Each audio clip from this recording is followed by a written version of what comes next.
어제 저녁 대구에서 산불이 나고 경남 창원에서도 근린공원에서 불이 나는 등 화재가 잇따랐습니다. 관할 소방서 장비와 인력을 모두 동원하는 대응 1단계가 발령돼 큰 불길을 잡았지만 오늘도 곳곳에 건조특보가 발효되고 바람도 강하게 불어서 화재에 조심해야겠습니다.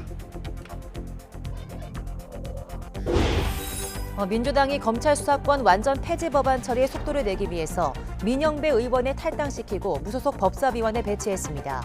법사위에 배치한 자당 출신 무소속 양양자 의원이 반대 의사를 밝힌 데 따른 조치로 국민의힘뿐 아니라 정의당 역시 강도 높게 비판했습니다.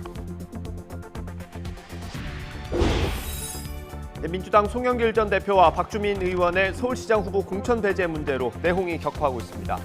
개파 갈등이 수면 위로 떠오르는 양상까지 보이면서 비대위가 심야 긴급회의를 열었지만 결론을 내리지 못했습니다. 윤석열 대통령 당선인이 대선 이후 처음으로 호남 지역을 찾아 지역과 국가 경제 활성화를 위해서 각종 규제를 대폭 완화하겠다고 밝혔습니다. 방한 중에는 성김 미국 국무부 대북특별대표와도 만나 외교 행보에도 시동을 걸었습니다. 오늘 0시 기준 코로나19 신규 확진자는 사흘 만에 다시 10만 명을 밑돌 걸로 보입니다. 정부는 유행 감소세가 안정적으로 이어진다고 판단하고 다음 달 초에 실외 마스크 해제 여부를 결정하고 유치원과 모든 학교의 등교도 정상화하기로 했습니다. 러시아군에 포위된 요충지 마리우폴이 곧 함락될 것이라고 우크라이나군 현장 지휘관이 전했습니다. 핵무기 사용 위협 속에 러시아가 히로시마에 투하된 원자폭탄에 2,000배에 달하는 위력을 가진 핵탄두를 장착할 수 있는 차세대 대륙간 탄도미사일을 처음으로 시험 발사했습니다.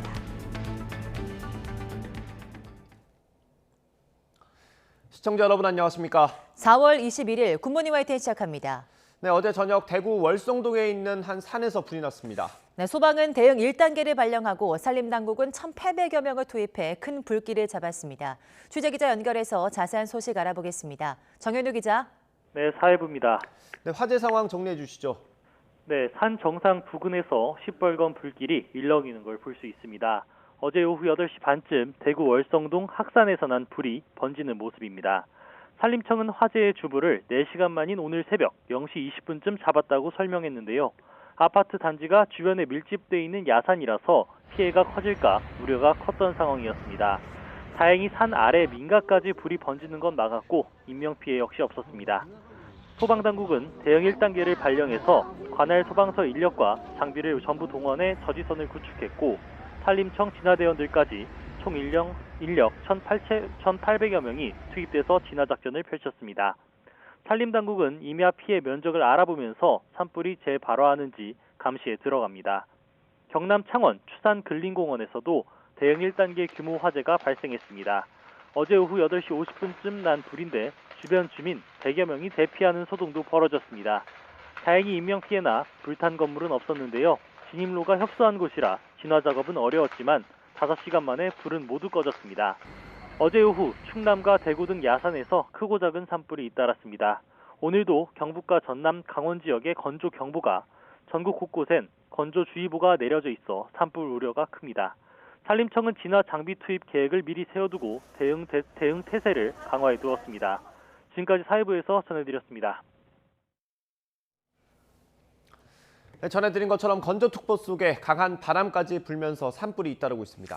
이번 주말까지 초속 25m가 넘는 양간지풍이 예고된 동해안에는 대형 산불주의보가 발령됐습니다. 정혜윤 기자가 보도합니다. 하얀 연기가 산 위로 쉴 새 없이 올라옵니다. 강원도 영월의 한 야산에서 발생한 산불입니다. 건조한 날씨에 민가 인근에서 시작한 불씨가 강풍에 산으로 옮겨 붙었을 가능성이 큽니다. 당시 무척 건조한 상황에서 21도까지 기온이 올랐고 순간풍속도 초속 10m 정도로 바람이 강하게 불었습니다. 이 같은 상황은 작은 불씨가 강한 바람을 타고 순식간에 번질 수 있어 무척 위험합니다. 또 전국에 대형 산불 비상이 걸렸습니다. 올봄 들어 벌써 3번째입니다. 우선 건조 경보 구역이 늘어나는 등 바짝 메마른 날씨가 원인입니다. 여기에 산불이 100헥타르 이상의 피해로 커지는 강풍이 겹쳤습니다. 바로 양간지풍인데 산간 지역에는 초속 25m가 넘는 돌풍이 예고됐습니다. 우리나라 북쪽과 남쪽의 기압차가 커지면서 강원 영동과 산지를 중심으로 시속 55km 이상 강한 돌풍이 불겠습니다. 대기가 건조한 가운데 강한 바람으로 인해 대형 산불이 발생할 수 있으니 화재 예방에 주의하시기 바랍니다. 산림당국은 전국의 산불 위기 경보를 경계로 상향하고 동해안에는 대형 산불주의보를 발령했습니다. YTN 정혜윤입니다. 민주당이 검찰 수사권의 폐지 법안 추진에 속도를 붙이고 있습니다. 안건 조정이 구성을 요구했고 이 문턱을 빨리 넘기 위해서 소속 의원의 탈당까지 수용했습니다. 국민의힘은 입법 독재라고 강하게 반발하고 있습니다. 민주당이 목표로 한 날짜가 다가올수록 각계 시선은 박병석 의장에게 쏠리고 있습니다. 김승환 기자가 보도합니다. 더불어민주당 소속 법제사법위원들이 법사위원장에 검수완박 법안 안건 조정위 구성 요구서를 냈습니다. 안건 조정위는 이견 있는 법안 처리를 숙고하기 위해 만들어졌지만 의결 정족수만 갖춰지면 속전속결로 법안을 처리하는 수단으로 활용 가능합니다. 이에 앞서 민주당은 법사위 소속인 민영배 의원의 탈당을 수용하며 검수완박 법안 단독 처리 준비를 마쳤습니다. 안건 조정위가 열렸을 때를 대비한 조치인데 전체 위원회 구성 6명 가운데 무소속 1명 몫으로 민 의원을 넣어 여야 4대2 구도로 만들겠다는 계산입니다.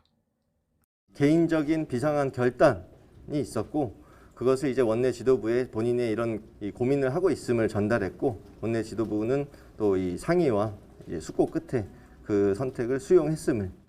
애초 더불어민주당은 국민의힘과 3대3 구도를 깨기 위해 자당 출신의 무소속 양양자 의원을 법사위로 데려왔지만 양 의원이 검수완박 법안에 반대 의사를 밝히자 이번엔 위장 탈당을 감행한 겁니다. 국민의힘 권성동 원내대표는 긴급 기자회견을 열고 소수 의견 반영을 위한 안건 조정위가 무력화됐다고 반발했습니다. 그 소수당의 목소리를 반영하기 위해서 안건 조정위까지 만들어 놓고 다수당이 되자 소수의 의견을 완전히 묵살하고 이것이야말로 입법 독재가 아니고 뭐겠습니까?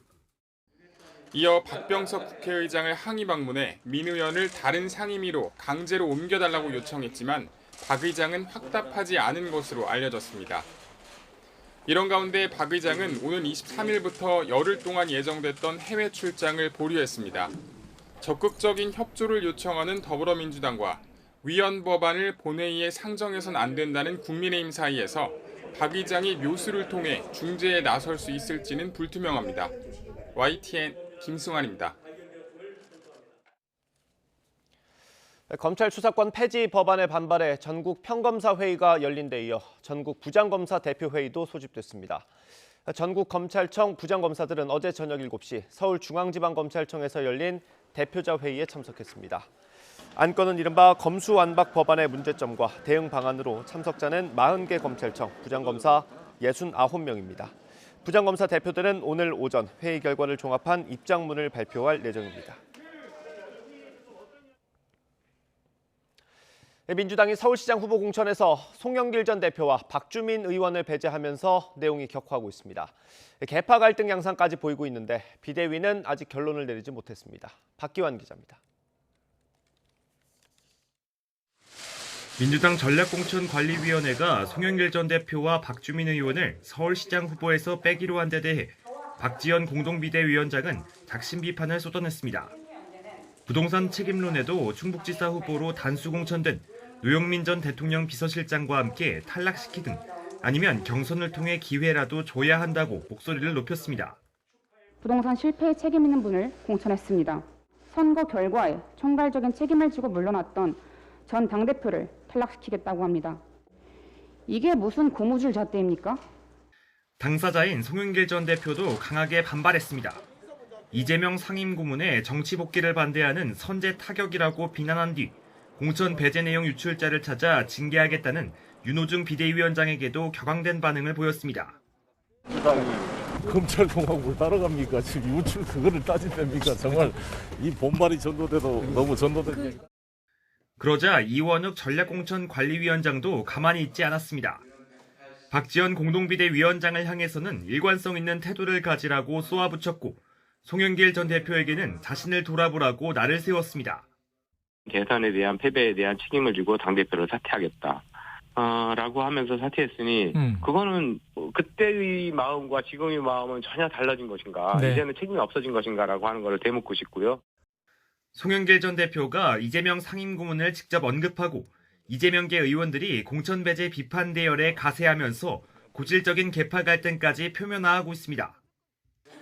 급기야 민주당 비대위는 어젯밤 9시 긴급회의까지 소집해 1시간 반 동안 난상 토론을 벌였지만 결론을 내리지 못했습니다. 목표는 오늘 중으로 모든 결론을 좀 냈으면 하는 그런 바람이었고 그렇게 진행을 해봤지만 비대위원들 간에도 상당한 이견이 있고 하루 이틀 정도는 더 좀 깊이 숙고를 해야 된다는 의견들로 다만 국회의원이 후보로 나설 경우 사퇴를 해야 하고 경선 과정에서 결선 투표까지 갈 수도 있는 상황을 고려하면 늦어도 내일까지는 결론을 내기로 했습니다. 그러나 당 지도부마저 공천 배제 사태를 빠르게 수습하지 못하고 표류하는 모습을 보이면서 어떤 결론이 나더라도 다시 불거진 내부 갈등을 잠재울 수 있을지는 미지수입니다. YTN 박견입니다. 국민의힘 경기지사 후보 경선은 유승민 전 의원과 김은혜 의원의 2파전으로 치러집니다. 승자는 내일 공개되는데 이번 지방선거 최대 격전지인 만큼 결과에 관심이 쏠리고 있습니다. 정유진 기자가 보도합니다. 대선 후보 경선 패배 이후 정계 은퇴까지 고민했던 유승민 전 의원과 윤석열 당선인의 입으로 불리며 뒤늦게 경쟁에 뛰어든 김은혜 의원. 선거운동 기간 내내 두 사람의 신경전은 팽팽했습니다. 경제 전문가 이미지를 내세운 유 전 의원에 맞서 김 의원은 대구에 연고를 뒀던 유 전 의원을 겨냥해 출마 명분을 내세웠습니다. 김은혜에게는 경기도에 대한 고민이 있었고 유승민 대표님이 정계 은퇴에 대한 고민이 있으셨잖아요. 일반 국민 여론조사와 함께 당원 선거인단 투표 비율이 50%에 달하는 만큼 당심을 잡기 위한 경쟁도 치열했습니다. 특히 김 의원의 출마에 이른바 윤심이 작용한 것 아니냐는 논란이 불거진 터라 유 전 의원은 막판까지 당원들에게 지지를 호소했습니다. 저에게 서운한 점, 못마땅하신 점, 상처받으신 점이 있다는 것 잘 알고 있습니다. 경기도 탈환이라는 국민님 앞에 놓인 숙제를 풀기 위해 경기도는 이번 대선에서 이재명 민주당 상임고문이 승리한 곳인 만큼 결국 본선 경쟁력이 두 사람의 희비를 가를 것으로 보입니다. 보수의 심장 대구의 경선 결과도 안개 속입니다. 홍준표 의원에 맞서 김재원 전 최고위원과 유영하 변호사의 단일화 가능성이 한때 거론됐지만 무산됐기 때문입니다. 박근혜 전 대통령이 유 변호사를 공개 지지한 만큼 박심에 대한 여론의 향배가 관전 포인트입니다. 단수공천 결정이 번복돼 황상무 전 KBS 앵커와 김진태 전 의원이 경선을 치르는 강원도도 관심 지역 가운데 하나입니다. 국민의힘은 이 밖에 다른 지역의 후보자도 오는 23일까지 순차적으로 확정한 뒤 본격적인 본선 라운드를 준비할 계획입니다. YTN 정유진입니다. 네, 윤석열 당선인이 대선 이후 처음으로 호남을 찾아 풀 수 있는 규제는 다 풀어서 호남을 기업들이 바글거리는 지역으로 만들겠다고 약속했습니다. 방한 중인 성김미 국무부 대북특별대표와 회동하며 외교 안보 행보에도 사실상 시동을 걸었습니다. 홍주혜 기자입니다. 지난주 대구 경북을 찾았던 윤석열 당선인의 두 번째 지역 순회가 시작됐습니다. 이번 목적지는 호남입니다. 윤 당선인은 비행기를 타고 이동하면서 새만금 일대를 둘러보고 전주 혁신도시에 도착했습니다. 풀 수 있는 규제는 다 푸는 게 임기 중 첫째 정책 방향이라며 국내 기업이든 해외 기업이든 마음껏 돈을 벌 수 있게 하겠다고 강조했습니다. 여러분들과 함께 이 새만금과 이 전라북도를 기업들이 아주 바글바글거리는, 그리고 누구나 와서 마음껏 돈 벌 수 있는 그런 지역으로 한번 만들어 보십시다. 이후 광주로 이동해선 국가인공지능 집적단지를 찾았습니다. 데이터와 AI 기술이 미래의 대한민국을 좌우하는 핵심이라며 광주가 인공지능 중심 도시가 될 수 있도록 적극 지원하겠다고 약속했습니다. 윤 당선인은 부친상을 당한 안철수 인수위원장 조문을 위해 서울로 돌아왔다 오늘 다시 전남을 찾은 뒤 경남과 부산, 울산까지 차례로 방문하고 사흘간의 지역 일정을 마무리합니다. 당선 후 다시 찾아뵙겠다는 약속을 지키는 차원이라는 설명이지만 오는 6월 지방선거를 앞두고 지역 민심을 다잡기 위한 행보라는 해석이 나옵니다.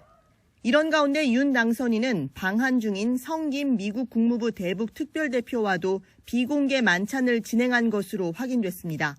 김 대표가 차관복급인 만큼 당선인과 직접 만나진 않을 거란 관측이 우세했는데 전격적인 회동이 이루어진 겁니다. 이와 관련해 당선인 측은 이번 만남은 정진석 국회 부의장이 사적으로 주선해 성사된 단순한 자리라며 확대 해석을 경계했습니다. 하지만 최근 북한의 위협 수위가 높아지고 취임 직후 한미 정상회담 개최가 유력한 가운데 윤 당선인이 한미 외교에 사실상 시동을 건 것으로 풀이됩니다.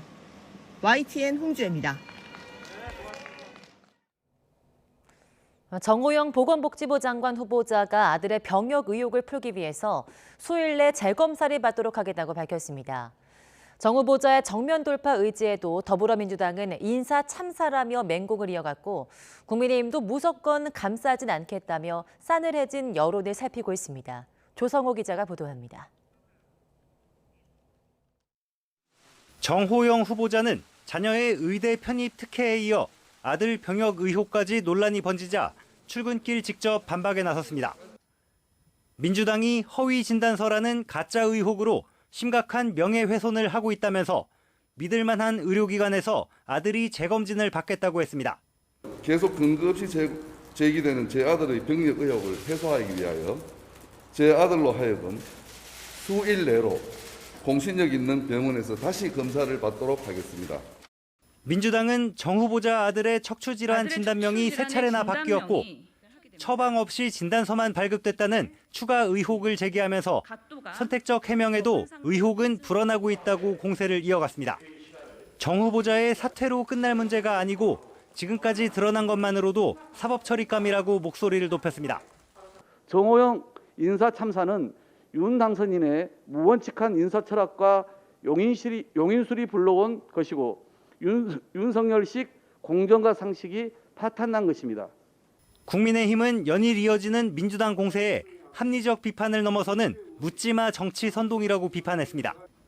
그러면서도 인사청문회에서 벌어지는 공방을 우선 지켜보고 필요한 조처를 하겠다며 정 후보자 의혹과 거리 두기에 나섰습니다. 우리가 배출한 대통령이 추천한 후보라 하더라도 무조건적인 감싸기는 안 할 겁니다. 국민이 눈높여서 우리도 똑같이 검증을 할 겁니다. 인수위원회도 윤 당선인과 정 후보자 사이에 사적 친분은 없다며 선을 긋고 있지만 청문회는 지켜보자는 입장입니다. 윤 당선인 측 핵심 관계자는 지금은 후보자의 시간이라면서 청문회까지 지켜본 뒤 당선인이 임명 여부를 결정하는 거라며 사퇴로는 거듭 일축했습니다. 영린으로 불리는 입시와 병역 논란에도 정면 돌파 의지를 굽히지 않고 있는 정호영 후보자의 내각 입성 여부는 결국 국민 여론이 어떻게 움직이느냐에 달린 것으로 보입니다. YTN 조성호입니다.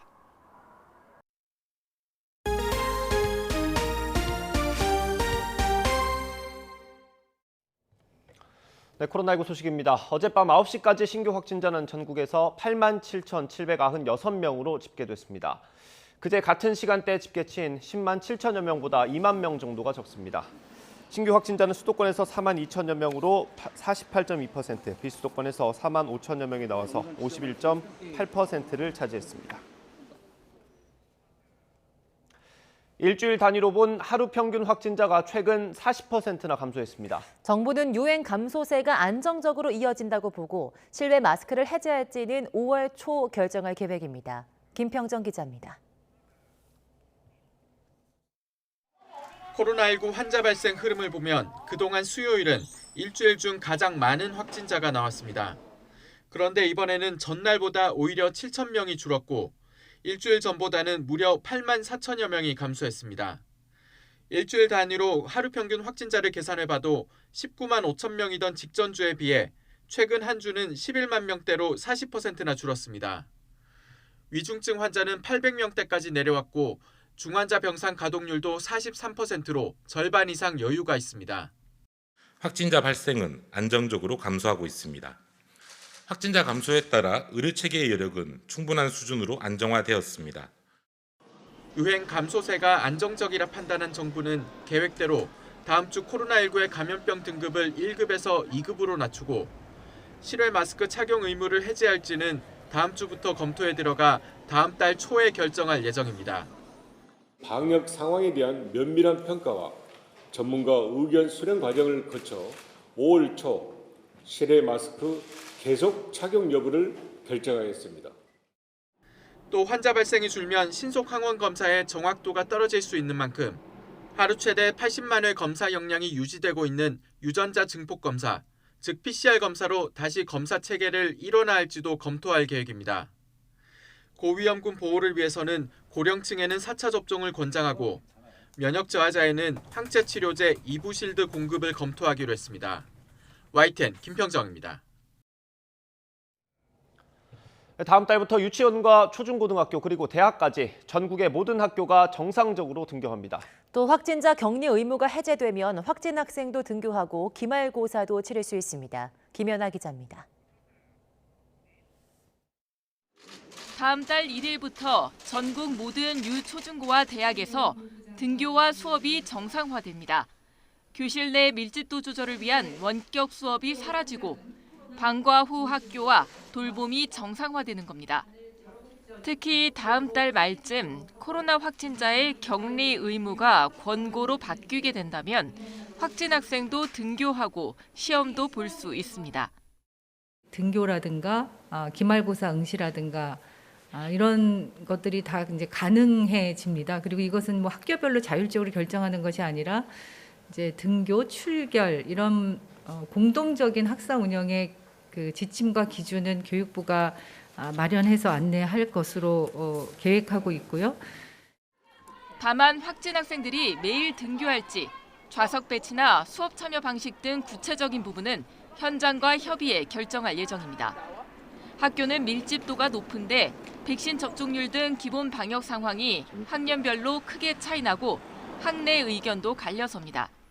마스크 쓰니까 괜찮지 않아요? 친구랑 노는 게 좋아서 그리고 코로나 많이 이미 나왔으니까 그냥 나와도 괜찮을 것 같아요. 확진이 아직 안 된 친구가 많기 때문에 그렇다고 또 무증상자가 다 됐다고 확신할 수는 없으니까 그래도 아직은 위험하다고 생각 들어요. 교내 일반 방역 조치는 대부분 완화됩니다. 자가 검사 키트를 활용한 등교 전 선제 검사는 사실상 없어지고 확진자가 나와도 접촉자 조사 없이 같은 반 학생 가운데 고위험군과 유증상자만 진단검사를 한 번 받으면 됩니다. 수련회와 수학여행 제약도 점차 완화돼 8월부턴 예전처럼 별다른 제약 없이 갈 수 있고 대학 축제는 허가제에서 신고제로 복귀하며 캠퍼스의 봄을 기대할 수 있게 됐습니다. 교내 마스크 착용 기준은 현재의 KF80 이상에서 비말 차단용 마스크 등 식약처 허가 제품으로 종류를 확대하고 실외 마스크 착용 여부는 방역당국 지침에 따를 예정입니다. YTN 김연아입니다. 대통령직 인수위원회는 마치 코로나19가 없는 것처럼 모든 방역 조치를 섣불리 해제하는 건 현명하지 못하다고 지적했습니다. 그러면서 일상 회복을 하면서도 코로나19 위험으로부터 고위험군과 취약계층을 보호하는 조치를 병행해야 한다고 강조했습니다. 신용현 인수위 대변인은 어제 오후 브리핑에서 부친상 중인 안철수 위원장이 전한 메시지라며 이같이 말했습니다. 코로나19의 가을 재유행이 올해 11월에서 내년 초 사이에 발생하고 이 기간 최대 2,700명이 사망할 수 있다는 예측이 나왔습니다. 정은옥 건국대학교 수학과 교수는 심포지엄에서 가을 재유행 시작 전에 4차 접종이 얼마나 이뤄지냐를 4가지 시나리오로 만들어 계산한 결과 이 기간 코로나19 사망자가 최소 700명에서 최대 2,700명이 될 것이라고 예상했습니다. 정재훈 가천의대 예방의학교실 교수도 지금까지 한 변이의 우세 지속 기간이 10주에서 14주였다는 점을 바탕으로 새 변이는 스텔스 오미크론 우세 종화 시점부터 10주에서 14주 후인 올해 하반기에 나타날 것으로 전망했습니다. 네, 우크라이나 전쟁 소식입니다. 남부 요충지 마리우폴이 우크라이나군의 결사항전에도 곧 함락될 것 같다는 현장 지휘관의 발언이 나왔습니다. 민간인 대피를 위한 인도적 통로가 개설될 예정이지만 협상을 둘러싼 기싸움도 여전합니다. 김은건 기자의 보도입니다. 마리우폴에서 최후의 항전이 펼쳐지고 있는 아조스탈 제철소. 조여오는 러시아군의 공세에 우크라이나 군의 저항도 사실상 힘을 다해가고 있다는 현장의 애타는 절규가 나왔습니다. Це може бути нашим останнім зверненням. В нас, можливо, залишились лічені дні або години. 다친 병사 500여 명을 비롯해 1000명 안팎의 민간인도 함께 대피해 있다며 안전한 제3국으로 보내달라고 호소했습니다. 러시아 측과 여성과 어린이, 노인을 대피시키기 위한 인도주의 통로 설치에 대한 합의는 이루어졌지만 이들의 안전을 보장할 수도 없는 상황입니다. А також в бік Російської Федерації. І повинен констатувати трагедію, що ми не знаємо судьбу цих тисяч мирних людей. 마리우폴에서는 이미 최소 수천 명이 사망한 것으로 전해지는 상황. 여전히 10만여 명의 민간인이 남아있어서 러시아의 공세가 확대될 경우 더 큰 피해가 발생할 우려도 커지고 있습니다. 하지만 전쟁을 끝내기 위한 양측의 협상은 여전히 겉돌고 있습니다. 러시아가 우크라이나 측에 자국의 요구를 담은 협상안을 전달했다고 주장했지만 우크라이나는 제안을 받은 사실이 없다고 반박했습니다. 구테르스 유엔 사무총장도 러시아와 우크라이나 정상에게 각각 회담을 열자고 요청했지만 실질적인 해법을 마련하기는 쉽지 않아 보입니다. YTN 김은건입니다. 러시아가 차세대 ICBM인 대륙간 탄도미사일 사르맛을 처음으로 시험 발사했습니다. 러시아 국방부는 모스크바 시각으로 20일 오후 3시 12분쯤 아르한게스크주의 플레세츠크 우주기지에서 사르맛 대륙간 탄도미사일을 성공적으로 발사했다고 발표했습니다. 러시아 국방부는 시험용 탄두가 캄차카 반도의 예정 지역을 정확히 명중했다며 테스트 과정이 마무리되면 사르맛 미사일은 전략 미사일 부대에 실전 배치될 거라고 설명했습니다. 사르맛에 장착된 핵탄두의 위력은 태평양 전쟁 당시 일본 히로시마에 투하된 원자폭탄보다 2000배에 이르는 걸로 평가됩니다. 미군이 우크라이나군을 상대로 미국이 우크라이나에 지원하는 155mm 곡사포에 대한 훈련을 시작한 걸로 전해졌습니다. CNN은 현지 시각 20일 국방부 고위 관리를 인용해서 미국이 우크라이나에 지원하기로 한 155mm 곡사포 18기와 포탄 4만 발 가운데 일부가 전날 유럽에 도착했다고 보도했습니다. 이에 따라 미군은 우크라이나 국경 밖에서 우크라이나군 50여 명을 상대로 155mm 곡사포의 운영 방법에 대한 직접 훈련을 시작했다고 이 관리는 밝혔습니다. 하지만 구체적으로 어느 나라에서 훈련이 진행되는지는 소개하지 않았습니다.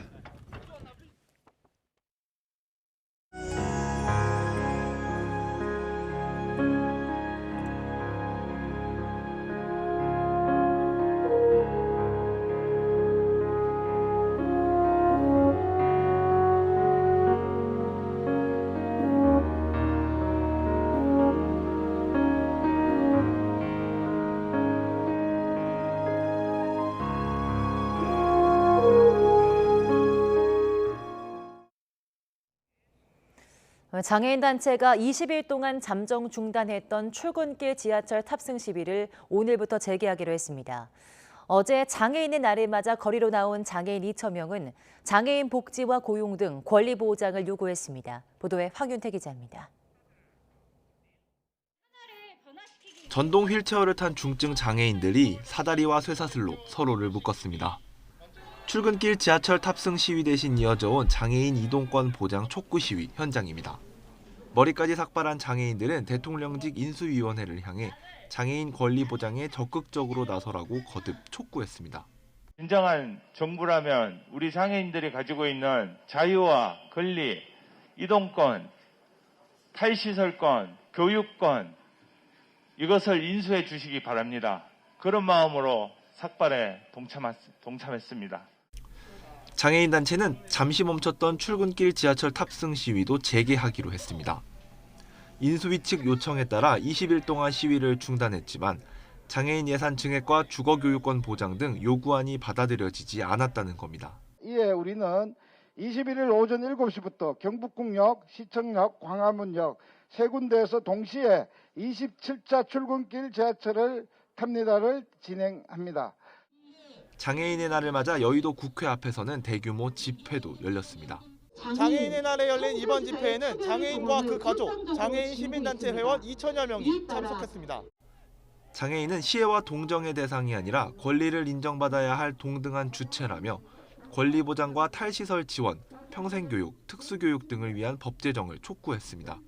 우리가 원하는 우리의 권리 예산 꼭 확보해야 될 것입니다.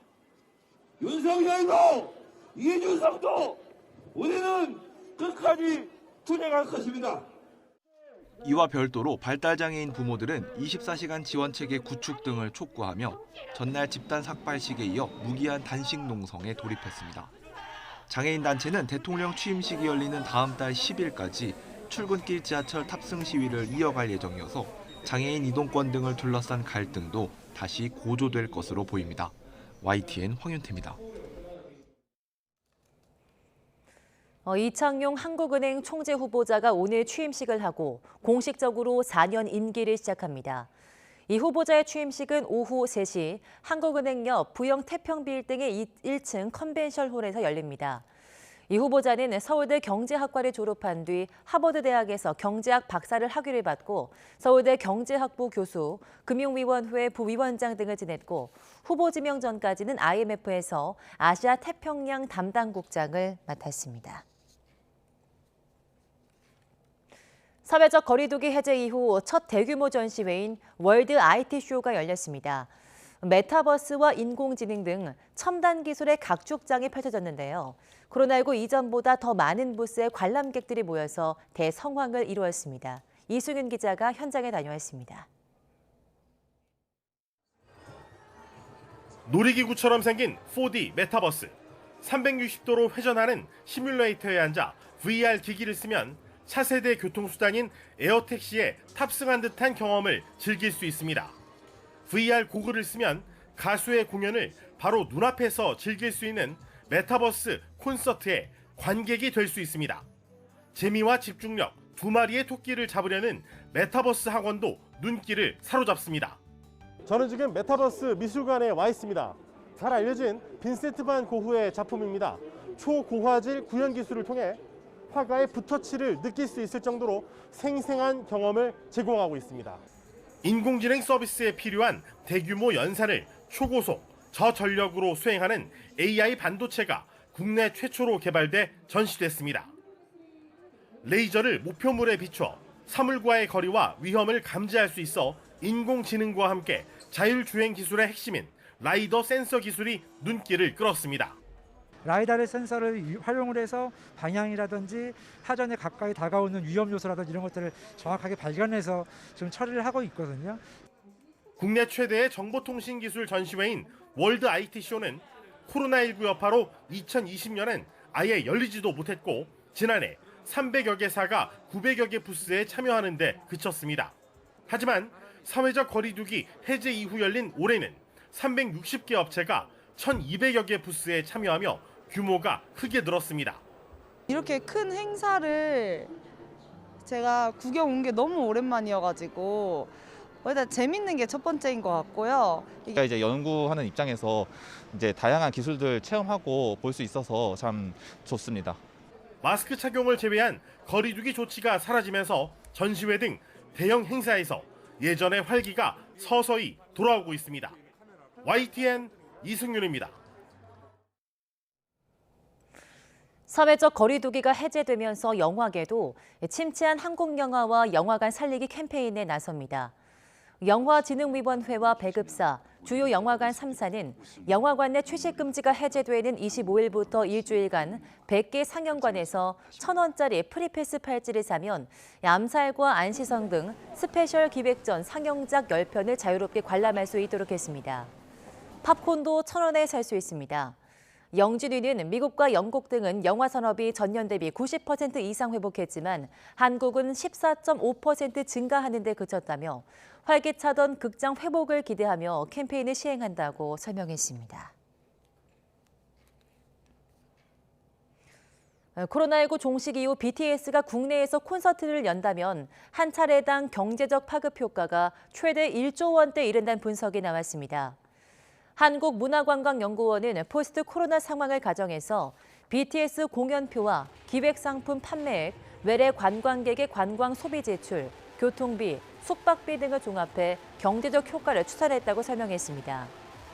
연구원은 공연장이 6만 5천석 규모라고 가정했을 때 외국인 관람객 비중이 20%라면 1회당 생산 유발 효과는 6천억 원대, 또 외국인 관람객 비중이 50%까지 늘면 생산 유발 효과는 1조 2,200억 원의 부가가치 유발 효과도 5,700억 원에 이를 것으로 분석했습니다. 네, 사회적 거리두기 규제가 풀린 뒤 봄을 찾는 발길이 폭발적으로 늘고 있습니다. 하얀 벚꽃이 거의 다 사라진 요즘, 겹벚꽃과 빨간 철쭉이 어우러지면서 멋진 장면을 연출하는 곳이 있습니다.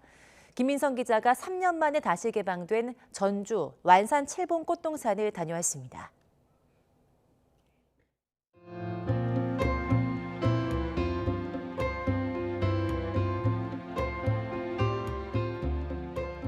온 동산에 봄이 있으였습니다. 스치듯 보내기엔 아쉬운 절정과 절정이 빚어낸 조화. 벚꽃이 진 뒤 나머지 봄을 색칠할 겹벚꽃과 철쭉입니다. 간만에 이렇게 좋은 꽃 구경이 좋고요. 마치 나오니까 꽃길만 걷는 것 같고 천국에 온 것 같은 기분이에요. 오솔길을 따라가니 어느새 봄꽃 터널이 나타납니다. 순간을 추억으로 담으려는 일일 사진작가들. 이 길을 그냥 지나칠 리 없습니다. 꽃나무 1만 그루가 만든 야외 스튜디오입니다. 날씨도 좋고 꽃도 많이 피고 사람들도 많아서 되게 재밌게 나들이 하는 것 같고 아이도 행복해하는 것 같아서 재밌는 시간 잘 보내고 가는 것 같습니다. 이곳 꽃동산은 코로나 때문에 매년 봄 입산이 통제됐는데요. 이렇게 관광객을 받은 건 3년 만입니다. 대신 시민들이 안심하고 꽃 구경을 할 수 있도록 마스크 착용 등 방역수칙 준수를 당부하는 인력이 배치됐습니다. 전주에는 한옥마을뿐만 아니라 인근의 서학예술마을이랄지 이곳 15,000제곱미터에 이르는 완산 꽃동산이 조성되어 있습니다. 이곳에 오셔서 힐링하는 시간이 되었으면 좋겠습니다. 완산 칠봉 꽃동산은 이번 주말 절정에 이를 것으로 보입니다. 전주시는 관광 거점 도시로서의 위상에 걸맞게 한옥마을 등 기존 관광지와 완산 칠봉 꽃동산과의 연계성을 높이는 방안을 고민하고 있습니다. YTN 김민성입니다. 경기도청이 현재 청사에 자리 잡은 지 55년 만에 새 청사로 이사를 시작했습니다. 다음 달 말까지 이사를 마치면 새 청사에서 새 민선 집행부가 출범하게 됩니다. 김학모 기자입니다. 경기도청의 각 사무실이 이사로 분주합니다. 주로 주말을 이용해 다음 달 말까지 7주에 걸쳐 광교 신도시 새 청사로 옮깁니다. 1967년 현재 자리로 자리 잡은 지 55년 만입니다. 당시로서는 수원시 내 가장 높은 곳에 들어선 건물로 건물 외형이 특이해 관심을 끌었습니다. 세월이 지나면서 새 건물을 지어 사무실을 늘리고 도의회 청사도 들어서 현재에 이르렀습니다. 청사를 옮기고 나면 현재 자리엔 경기소방재난본부와 일자리센터 등 산하기관과 공공기관 등이 들어오게 됩니다. 경기도 역사도 한번 체험하고 또 이 기록도 보존해야 되기 때문에 우리 건물을 리모델링해서 계속 활용해 나갈 계획이고요. 지역 공동화도 안 발생하고 지역 주민의 경제 활성화를 도모하고자 합니다. 광교 신도시 한복판에 경기도의회 청사와 함께 들어선 경기도청 신청사. 주변에 추가로 들어설 공공기관 신축 공사로 어수선하지만 마무리 공사가 순조롭게 진행 중입니다. 민원실 등 이사를 마친 일부 부서는 벌써 업무를 시작했습니다. 새롭고 편리한 공간이니까 민원인에게도 좀 더 나은 민원 서비스를 제공할 수 있을 것 같아요. 경기도청이 다음 달 말 이사를 마치면 민선 8기 경기호가 새 청사에서 새롭게 출범합니다. YTN 김학무입니다. 네, 일본에서 소금 섭취를 줄이기 위해 짠맛을 더해주는 젓가락이 발명됐습니다. 이 젓가락은 사용자가 손목에 착용하는 소형 컴퓨터를 통해서 미세한 전류가 흘러 짠맛을 내는 나트륨 이온을 강화해주는 원리입니다. 이 젓가락을 발명한 미야시타 호메이 메이지대 교수는 음식의 짠맛을 최대 1.5배 강화할 수 있다고 주장했습니다. 미야시타 교수는 저염 식단을 유지하는 사람들에게 이 젓가락을 사용하게 한 결과 싱거운 음식도 짠맛이 강해졌다는 소감을 밝혔다고 설명했습니다. 오늘도 예년 기온을 웃도는 완연한 봄 날씨가 이어지겠습니다. 현재 서울 기온은 10.2도로 어제 같은 시각과 비슷하고요. 한낮에는 22도까지 기온이 크게 오르면서 예년 기온을 3도가량 웃돌며 따뜻하겠습니다. 다만 아침과 낮과 밤의 일교차가 10도 이상 크게 벌어지는 만큼 옷차림에 유의해 주시기 바랍니다. 연일 메마른 날씨가 이어지면서 그 어느 때보다도 단비 소식이 간절한 요즘입니다. 오늘 남해안과 제주도에는 5mm 안팎의 비가 조금 내리겠지만 양이 워낙 적어서 대기의 건조함을 해소하지는 못하겠습니다. 현재 강원 산간과 일부 남부 내륙에는 건조경보가, 서울 등 내륙 곳곳에는 건조주의보가 내려진 가운데 전국적으로 산불 위기경보 경계 단계가 발령 중입니다. 여기에 영동과 경북 북부를 중심으로는 초속 25m 이상의 고온 건조한 바람이 불겠습니다. 산림 인근에서의 흡연이나 쓰레기 소각을 철저히 금지해 주시기 바랍니다. 현재 기온 살펴보겠습니다. 서울 10.2도, 대전 8도, 광주는 12도로 출발하고 있습니다. 오늘 낮 기온은 서울과 광주 22도, 대전 23도, 대구는 21도까지 오르면서 따뜻하겠습니다. 내일은 아침부터 낮 사이 중북부 지방에 비가 조금 내리겠고요. 다음 주 초반에는 전국에 강풍을 동반한 많은 비가 내릴 전망입니다. 불씨만 있으면 산불이 발생하기 쉽고 한번 산불이 나면 대형 산불로 번지기 쉬운 최악의 날씨 조건입니다. 불씨 관리에 만전을 기해 주시기 바랍니다. 지금까지 서울 상암동에서 YTN 윤수빈입니다. 민주당이 검찰 수사권 완전 폐지 법안 처리에 속도를 내기 위해 민형배 의원을 탈당시키고 무소속 법사위원회 배치했습니다. 법사위에 배치한 자당 출신 무소속 양향자 의원이 반대 의사를 밝힌 데 따른 조치로 국민의힘뿐만 아니라 정의당 역시 강도 높게 비판했습니다. 오늘 0시 기준 코로나19 신규 확진자는 사흘 만에 10만 명을 밑돌 것으로 보입니다. 정부는 유행 감소세가 안정적으로 이어진다고 보고 다음 달 초 실외 마스크 해제 여부를 결정하고 유치원과 모든 학교의 등교도 정상화하기로 했습니다. 미국이 우크라이나군에게 지원무기 운용법 훈련을 시작한 것으로 전해졌고 러시아은행과 가상화폐 채굴업체 등에 대한 추가 제재도 발표했습니다. 대규모 공세를 재개한 러시아군이 다음 달 9일 2차 세계대전 승전 기념일까지 성과를 내기 위해 돈바스 공격을 서두르고 있다는 관측이 나왔습니다. 우크라이나 사태 등에 따른 국제유가 상승 등의 영향으로 지난달에도 생산자 물가가 고공행진을 이어간 것으로 나타났습니다. 생산과 물가 지수는 16개월 연속 상승세를 보이며 1년 전보다 8.8% 올랐고 석유 제품, 1차 금속 제품 등이 크게 올라 공산품이 14.6% 급등했습니다.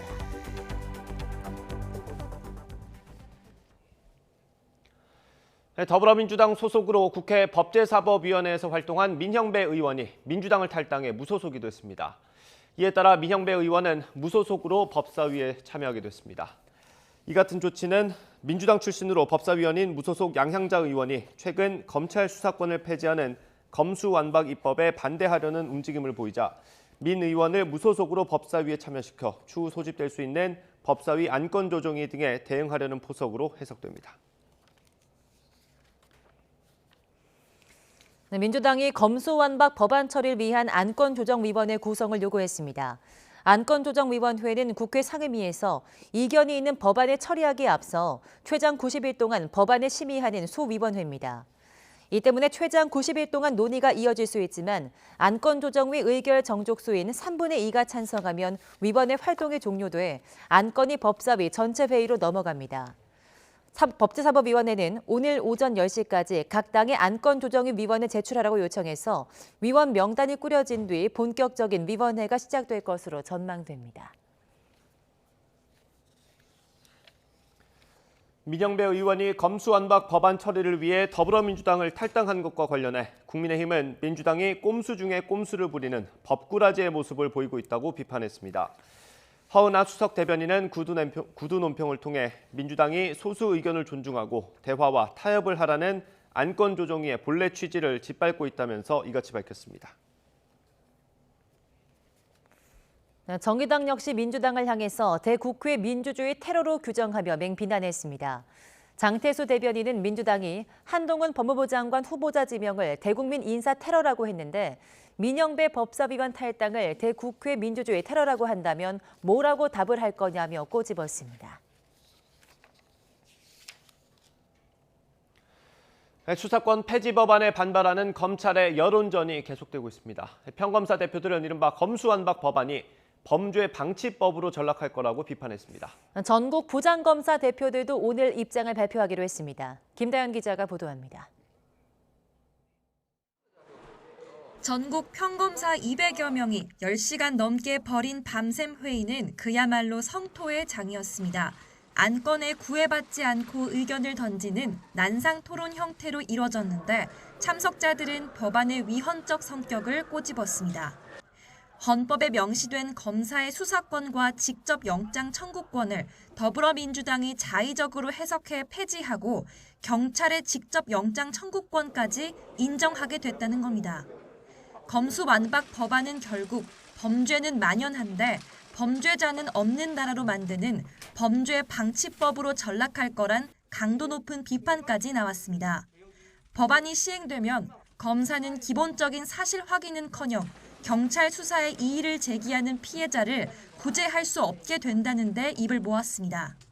결국 범죄자들에게는 면죄부를, 피해자에게는 고통만을 가중시키는 범죄 방치법으로 전락할 것입니다. 대검찰청은 부서별로 돌아가며 기자 간담회를 열어 형사소송법과 검찰청법 개정안의 문제점을 알리는 여론전에 열을 올렸습니다. 특히 대검 형사부는 경찰이 넘긴 기록만 봐서는 기소나 과잉 부실 수사 여부를 판단하기 어렵다며 보완 수사의 중요성을 강조했습니다. 지난해 경찰이 혐의가 있다며 넘긴 사건의 20%가 불기소 처분됐다는 구체적 통계까지 제시했는데 검찰의 보완 수사가 없었다면 사건의 실체가 묵혔을 거란 취지입니다. 그러면서 지금 남아있는 검찰 수사 권한은 국민을 위한 최소한의 안전띠라고도 주장했습니다. 기록에 더하여 사건 당사자의 진술 및 관련 자료들을 조사해 보아야 경찰의 과잉, 부실 수사 여부를 파악하고 이런 가운데 전국 각 검찰청의 부장검사 대표들도 서울중앙지검으로 한데 모였습니다. 부장검사들은 검수완박 법안의 문제점과 대응 방안은 물론 특정 주제에 한정하지 않고 자유로운 토론을 거쳐 별도의 입장문을 낼 계획이라고 밝혔습니다. YTN 김다연입니다. 더불어민주당이 송영길 전 대표와 박주민 의원의 공천 배제를 비롯해 6일 지방선거 서울시장 공천 문제를 논의했지만 결론을 내지 못하고 논의를 조금 더 이어가기로 했습니다. 민주당 비상대책위원회는 어젯밤 9시부터 국회에서 긴급회의를 열고 이같이 의견을 모았다고 고용진 수석 대변인이 전했습니다. 특히 비대위원 사이에 상당한 이견이 있고 시간 제약이 있지만 하루 이틀 정도 숙고해야 한다는 쪽으로 의견이 모였다고 설명했습니다. 또 경선할 것인지 특정 후보를 정하는 방식으로 할 것인지부터 다시 논의해야 하는 만큼 판단을 보류했다고 덧붙였습니다. 국민의힘이 오늘 일부 지역 광역단체장 경선 결과를 발표합니다. 국민의힘 공천관리위원회는 오늘 오전 대전과 세종, 충북, 충남 지역에서 출마가 결정된 후보 명단을 발표합니다.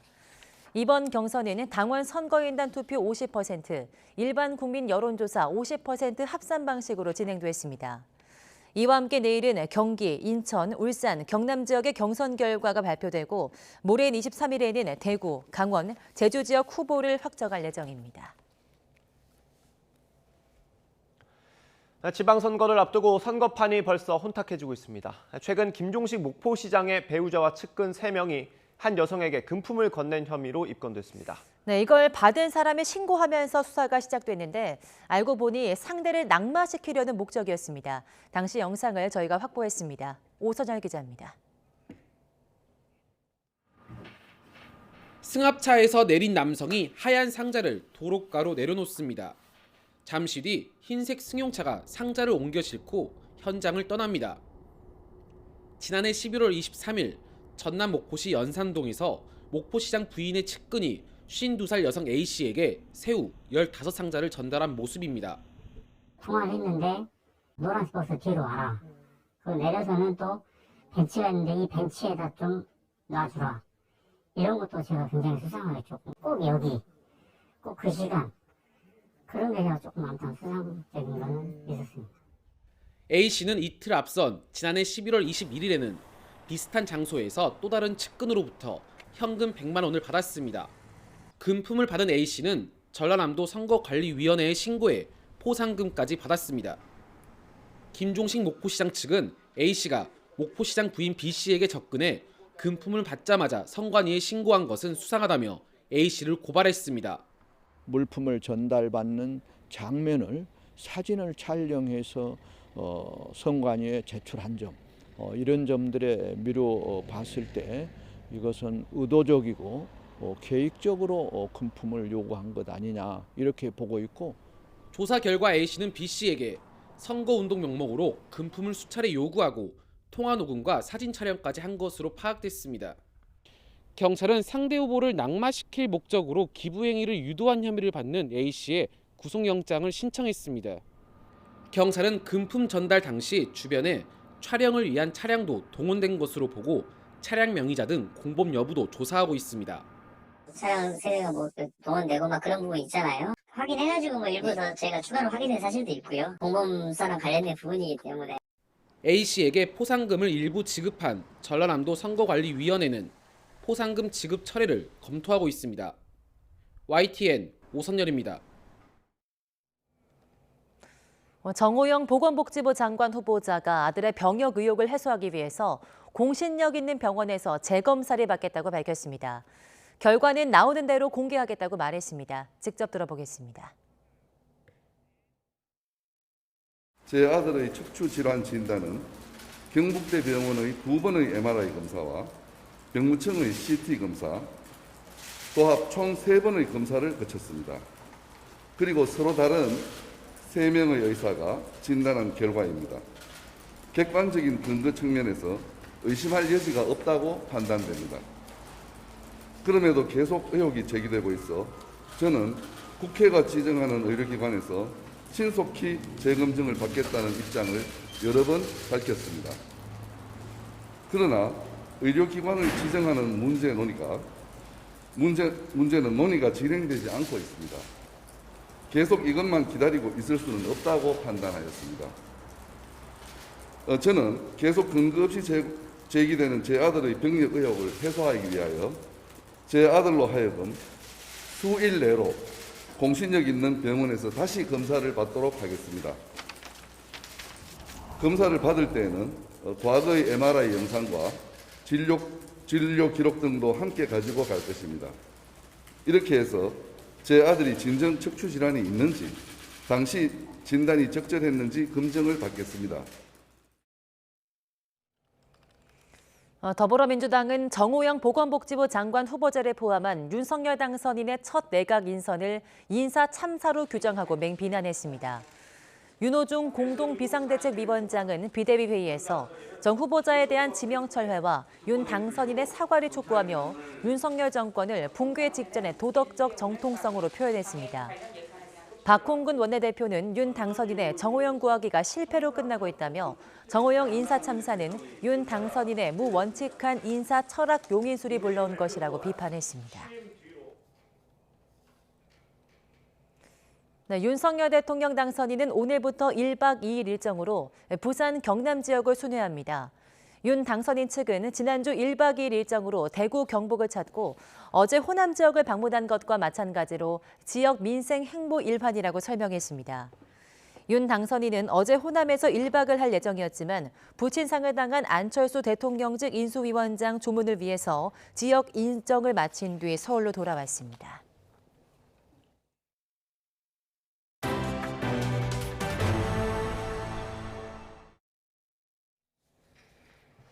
코로나19 오미크론 변이 대유행이 감소세를 보이는 가운데 정부가 다음 달 초에 실외 마스크 착용 여부를 결정하겠다고 밝혔습니다.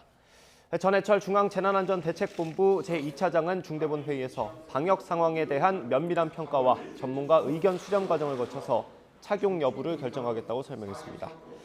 또 거리두기 해제로 상당수 지역 축제가 재개될 것으로 예상된다며 정부는 300인 이상이 참여하는 축제를 대상으로 시행해온 지역축제 심의 승인제도 운영을 잠정 중단하겠다고도 덧붙였습니다. 다음 달부터 유치원과 초중고 그리고 대학까지 전국의 모든 학교가 정상 등교를 실시합니다. 이에 따라 다음 달 2일부터 교실 내 밀집도 조절을 위한 원격 수업이 사라지고 방과 후 학교와 돌봄 과정, 수련회와 수학여행, 대학 행사도 정상화됩니다. 유은혜 사회부총리 겸 교육부 장관은 이같이 밝히고 다음 달 23일 확진자 격리 의무가 사라지고 권고로 바뀌면 확진 학생도 등교하고 기말고사도 응시하게 할 것이라고 밝혔습니다. 지난해 말 코로나19에 걸린 투석 환자가 제때 치료받지 못해 잇따라 숨지면서 정부는 확진자도 원래 다니던 병원에서 투석을 받을 수 있도록 하겠다고 발표했습니다. 네, 그런데 YTN 취재 결과 정부 대책이 나온 지 불과 2주 만에 60대 환자가 또다시 제때 투석을 받지 못하고 숨진 것으로 확인됐습니다. 김대겸 기자입니다. 지난달 19일 A씨는 코로나에 걸린 67살 아버지를 떠나보냈습니다. 코로나 확진 판정을 받은 뒤 하루 만입니다. 아버지의 임종도 지키지 못했습니다. 돌아가시고 나면은 비닐봉지에 쌓여서 와요, 사람이. 얼마나 이게 진짜 비인간적입니까, 정말. 어떻게든 치료해서 뭐 이렇게 살아나셨으면 억울하진 않을 것 같아요. 아예 그런 기회조차 아예 없는. A씨 아버지는 투석 환자였습니다. 주 3회 단 하루도 빠지지 않고 투석을 받아야 하지만 투석 당일 오전 코로나19 확진 판정을 받았습니다. 다니던 병원에서 먼저 거절당해 가족들이 사방팔방 다른 투석 병상을 알아봤지만 코로나 환자라는 이유로 모두 거절당했습니다. 결국 밤 9시쯤 아버지는 피가래를 토하며 의식이 혼미해졌고 경기 김포의 한 병원으로 긴급 이송됐지만 제대로 손도 못 쓰고 다음 날 아침 세상을 등져야 했습니다. 직접적인 사인은 폐렴. 투석을 제때 받지 못해 병세가 악화했을 것이라고 유족들은 주장합니다. 바로 오자마자 칼륨의 수치가 그렇게 높기 때문에 투석을 바로 할 수 없다는 거예요. 그래서 포타슘의 수치를 낮추기 위한 약물을 밤새 투입을 했었고 수치가 낮아지지 않아서 이제 새벽에 심정지가 오셔가지고 돌아가셨다는 거죠. 불과 10일 전 정부는 투석 환자에 대한 대책을 발표했습니다. 투석 환자들을 위한 병상을 확충하고 확진자도 자신이 다니는 병원에서 투석을 받을 수 있게 하겠다는 내용입니다. 그리고 확진된 투석 환자들을 위한 병상도 다음 주까지 약 600여 개까지 확대하여 평소 다니던 투석 의료기관에서도 계속 치료받을 수 있도록 적극 지원하겠습니다. 하지만 현장 사정은 달랐습니다. 먼저 다니던 병원에서는 준비 부족을 이유로 확진자를 받을 수 없다며 거부했습니다. 이에 확진자를 관리하는 보건소도 입원 병상을 찾아봤지만 병상 부족으로 하루 지나야 입원할 수 있었고 투석 가능한 병원은 수도권 전체를 뒤져봐도 나흘 뒤가 가장 빨랐습니다. 전국에 코로나 확진자를 위한 음압투석 병상은 574개로 전체 투석 환자 수 10만 명을 감안하면 턱없이 부족한 상태였습니다.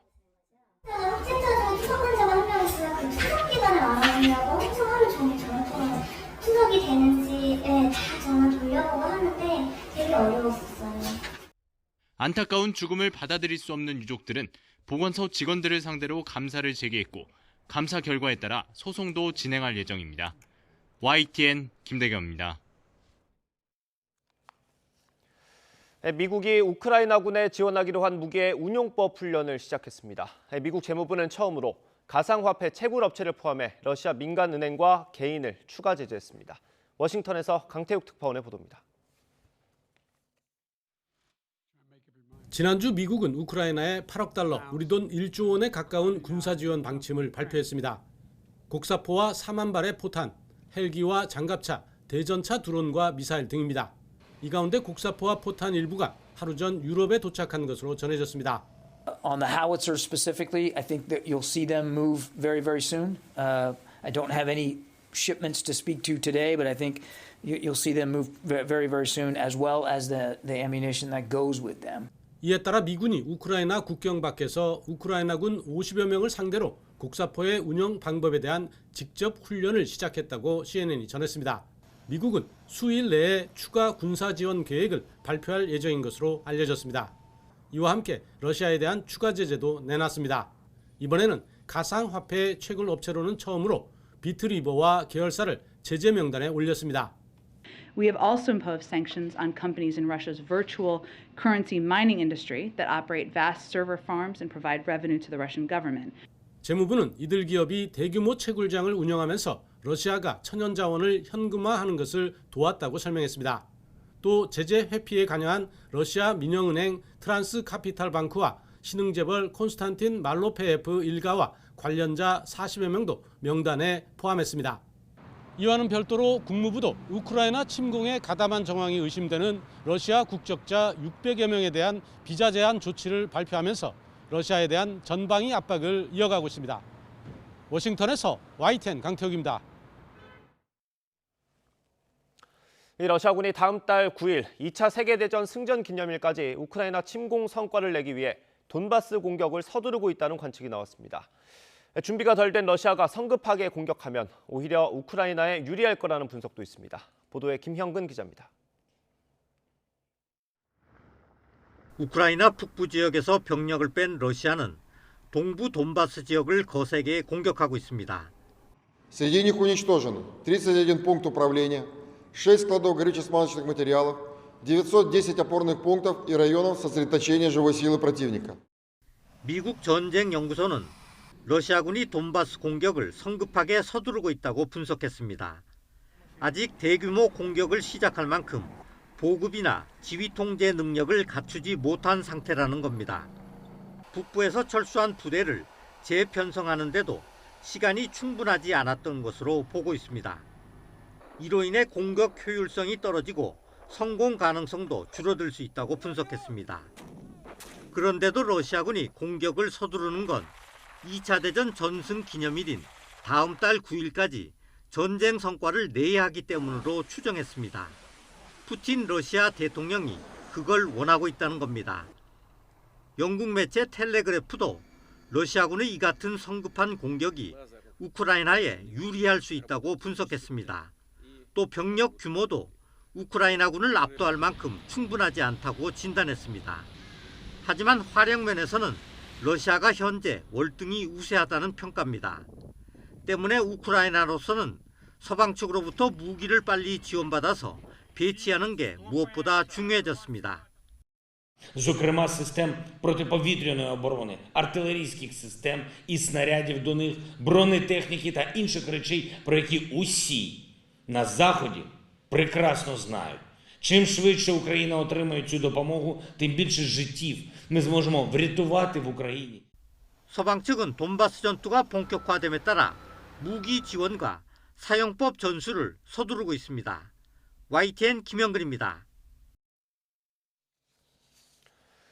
북한이 오는 25일 인민군 창건 90주년을 앞두고 대규모 열병식을 준비하는 정황이 또 포착됐습니다. 미국의 자유아시아 방송은 지난 17일 촬영된 위성사진 서비스 플래닛 랩스의 평양 미림 비행장 훈련장 사진을 분석한 결과 병력 12,000여 명이 모여있는 것으로 추정됐다고 전했습니다. 또 같은 날 김일성 광장에 수많은 인파가 몰렸고 17일과 18일 사이에 대형 천막이 설치됐다고 보도했습니다. 네, 국제유가 상승 등의 영향으로 지난달에도 생산자 물가가 고공행진을 거듭한 것으로 나타났습니다. 한국은행 자료를 보면 지난달 생산자 물가 지수는 116.46으로 1년 전보다 8.8% 올랐습니다. 이는 16개월 연속 오름세를 유지한 것으로 한 달 전보단 1.3% 상승한 수치입니다.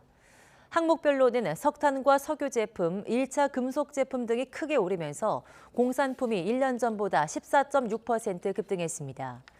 반면 농수산물 가격이 하락하면서 농림수산품의 생산자 물가는 6.3% 내렸습니다. 생산자 물가 지수는 약간의 시차를 두고 소비자 물가에 영향을 미치는 선행 지표입니다. 네, 쿠첸이 하청업체의 제작 기술이 담긴 비밀 자료를 다른 업체에 넘겨줬다가 적발됐습니다. 쿠첸은 하청업체가 납품 단가를 올려달라고 하자 이 같은 일을 벌인 것으로 파악됐습니다. 권남기 기자입니다. 밥솥이 주력 제품인 쿠첸이 하청업체의 기술 자료를 빼돌렸다가 적발됐습니다. 밥솥 핵심 부품인 기판의 제작 노하우가 담긴 하청업체 비밀 자료로 기판의 납품 단가를 올려달라고 요구하자 거래 업체를 바꾸려고 기존 하청업체의 경쟁 회사에 넘겨준 겁니다. 쿠첸은 결국 단가 인상 요청 뒤 1년도 안 돼 기존 업체와의 거래를 끊었습니다.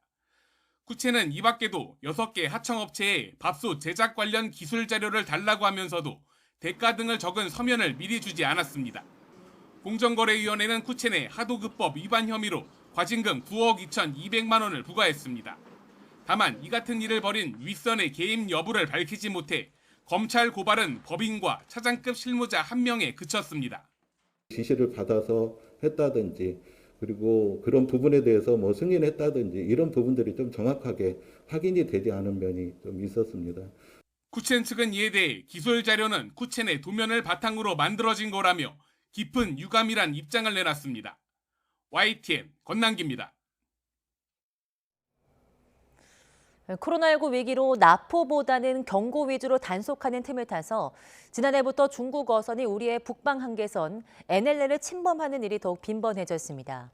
단속을 당하면 도망치다가 일부러 우리 경비정을 들이받는 아찔한 상황도 벌어지곤 했습니다. 이준엽 기자입니다.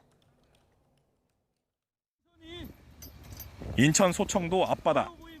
30톤 나무배가 바다 위를 빠른 속도로 가로지르며 도망칩니다. 중국 어선 지그재그 항해로 등선이 위험해 보임. 뒤를 쫓는 우리 해경. 멈추라는 명령에도 꿋꿋이 도망치더니 갑자기 배를 돌리며 경비 함정을 들이받습니다. 조심하세요. 추돌 알씀. 이런 위험한 활동을 벌인 건 북방 한계선 NLL을 12km 침범해 불법으로 꽃게잡이하던 중국 어선이었습니다. 코로나 위기로 해경이 나포보다는 퇴거 위주로 단속한다는 소문이 돌자 중국 어선 출현이 급증했습니다. 지난해 말부터 다시 나포로 강화한 뒤로는 이달에만 벌써 3번째로 불법 조업 어선이 나포됐습니다.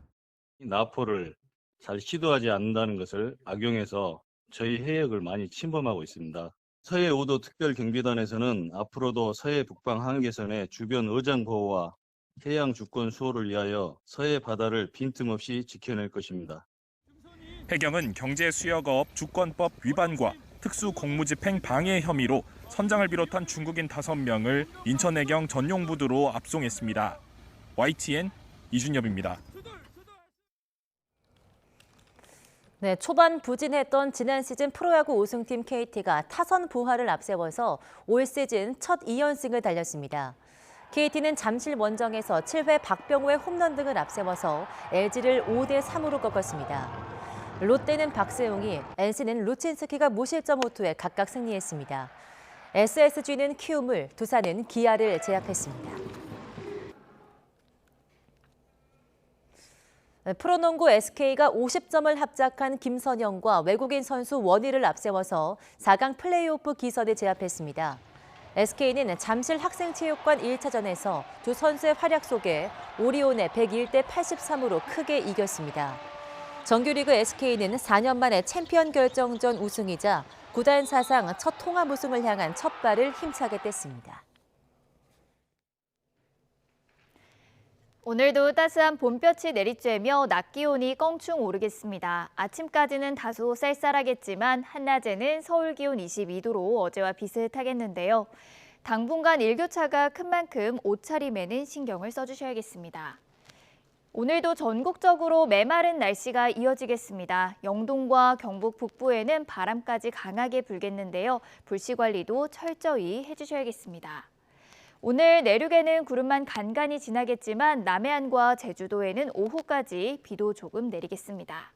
현재 기온 살펴보도록 하겠습니다. 현재 서울 기온은 9.7도, 대전은 7.6도, 대구는 11.1도를 나타내고 있습니다.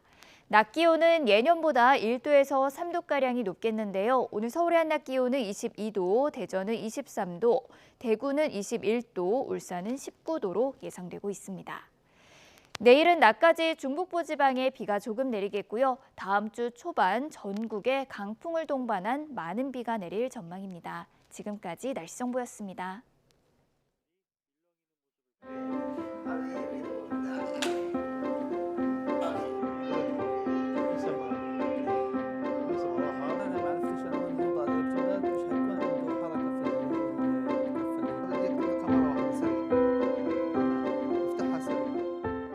الطرف يعني الامور تغيرت عندي، ولاد صار عادي يعني انه انا مركب ايدي يعني وبحملهم وبلعبهم وبطلع معاهم، بمسك الولد من ايده وبيت من ايده وبمشي في الشارع الحمد لله.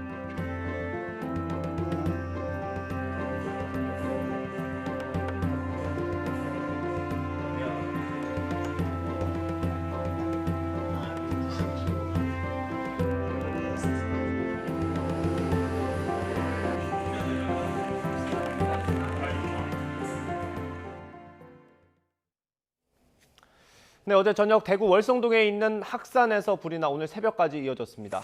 주변에 아파트가 있어서 걱정이었는데 자친 사람 없이 큰 불길을 잡았습니다. 취재기자 연결해서 자세한 소식 알아보겠습니다. 정현우 기자. 네, 사회부입니다. 네, 산불 진화 상황 전해주시죠.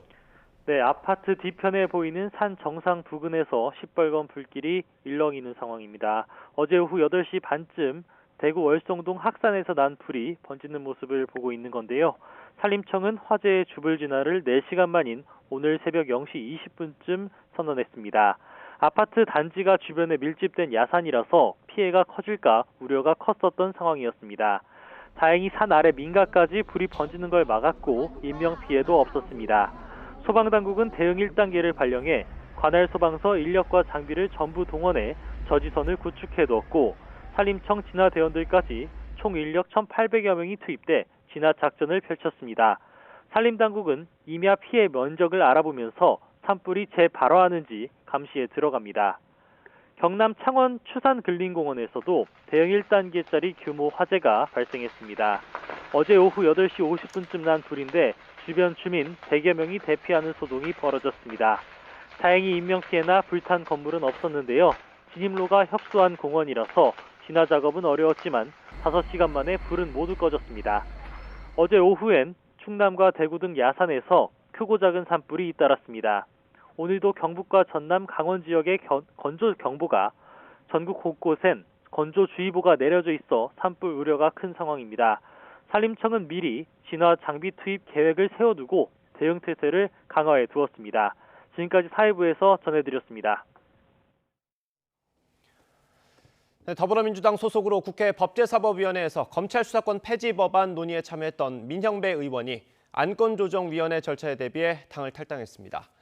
더불어민주당을 탈당한 민형배 의원은 기소와 수사 분리를 통한 검찰 정상화에 작은 힘을 보탤 수 있을까 싶어서 용기를 냈다면서 탈당 이유를 설명했습니다. 민 의원은 SNS에 정치하는 길에 들어선 뒤 처음 민주당을 떠난다면서 혹시라도 생길 수 있는 역할에 대비하는 뜻이라고 밝혔습니다. 이에 대해 민주당은 개인적인 비상한 결단이라고 밝혔습니다. 민주당 오형환 원내대변인은 국회에서 기자들과 만나 민 의원이 그런 고민을 하고 있음을 전달했고 원내 지도부는 상의와 숙고 끝에 수용했다며 이같이 말했습니다. 그러면서 사보임을 통해 법사위에 합류한 민주당 출신 무소속 양향자 의원이 검수완박에 반대 의견을 낸 것과 관련해 당에 고민이 있었다며 그것을 지켜보는 과정에서 민 의원 개인의 결단이라고 덧붙였습니다. 국민의힘은 검수완박 법안 처리를 위한 더불어민주당 민형배 의원의 탈당은 입법 독재라면서 박병석 국회의장의 민 의원을 다른 상임위로 강제로 옮겨달라고 요구했습니다. 국민의힘 권성동 원내대표는 긴급 기자회견을 열고 검수완박 법안의 안건조정위 회부를 대비해 민주당 출신 무소속 양향자 의원을 사보임하더니 양 의원이 이에 비판적인 입장을 보이자 민 의원을 탈당시켰다며 강한 유감을 표했습니다. 이어 권 원내대표는 박병석 국회의장실에 방문한 뒤 취재진과 만나 민 의원을 다른 상임위로 옮겨달라고 요청했지만 박 의장은 확답을 하지 않았고 더불어민주당과 대화를 잘 나눠보라는 취지로 언급했다고 전했습니다. 검찰 수사권 폐지 법안에 반발해 전국 평검사 회의가 열린 데 이어 전국 부장검사 대표회의도 소집됐습니다. 전국 검찰청의 부장검사들은 어제 저녁 7시 서울중앙지방검찰청에서 열린 대표자 회의에 참석했습니다. 부장검사 대표들은 오늘 오전 회의 결과를 종합한 입장문을 발표할 예정입니다. 김인철 교육부 장관 후보자가 교수 시절 유명 골프 선수에게 학점 특혜를 준 사실이 드러나 논란이 일고 있습니다. 당시 김 후보자는 후회하지 않고 잘못된 일도 아니라는 취지로 주장해서 고발까지 당했는데 결국 고발 취하의 조건으로 사과했습니다. 박희재 기자입니다. 김인철 교육부 장관 후보자가 한국외국어대학교 총장 연임에 나선 2017년 김 후보자가 교수 시절 여자 프로골프 김인경 선수에게 학점 특혜를 줬다는 의혹이 불거졌습니다. 2013년 김 후보자 강의에서 김 선수는 잦은 결석에 시험도 제대로 치르지 않았는데 A+를 받았다는 겁니다. 총장 후보자 토론회에서 김 후보자는 관행이었다며 후회하지 않는다는 말까지 했습니다. 제가 학점을 준 것은 맞습니다. 또 장학금의 경우 김인경 학생 이외에도 전액장학금과 반액장학금 그 밖에 여러 유형의 공로장학금이 인정됩니다. 김인경 학생에게 장학금 준 것도 맞고 제가 후회하지 않습니다. 총장에 연임된 이후 총학생회가 문제 제기를 계속했지만 김 후보자는 여전히 잘못 없다는 입장을 고수했습니다. 당시 대화 내용을 들어보면 김 후보자는 어떤 학점을 줬는지는 개인정보라 공개할 수 없다는 취지의 주장을 하며 학생회 측과 대립합니다. 학점을 부여한 사실은 있지만 학점을 뭘 준 것은 설명할 수 없습니다. 그거를 하는 순간 내가 범법자가 된답니다. 그거를 가타부타라는 얘기를 하는 순간 범법자가 됩니다. 결국 2018년 3월 총학생회가 업무방해 혐의로 고발했고 김 후보자는 사실상 고발 취하를 조건으로 사과했습니다. 고발 취하한 이후에 했던 사과는 총장으로서 그 사건 전반에 대해서 했던 사과이지 직접 학생에게 학점을 주었던 교수 개인으로서 했던 사과는 아니어서 온전한 사과로 보긴 어려웠던 것 같습니다. 2019년 감사에 나선 교육부는 김 후보자가 학점 특혜를 준 사실을 확인한 뒤 학점 취소 처분을 내렸습니다. YTN 박희재입니다.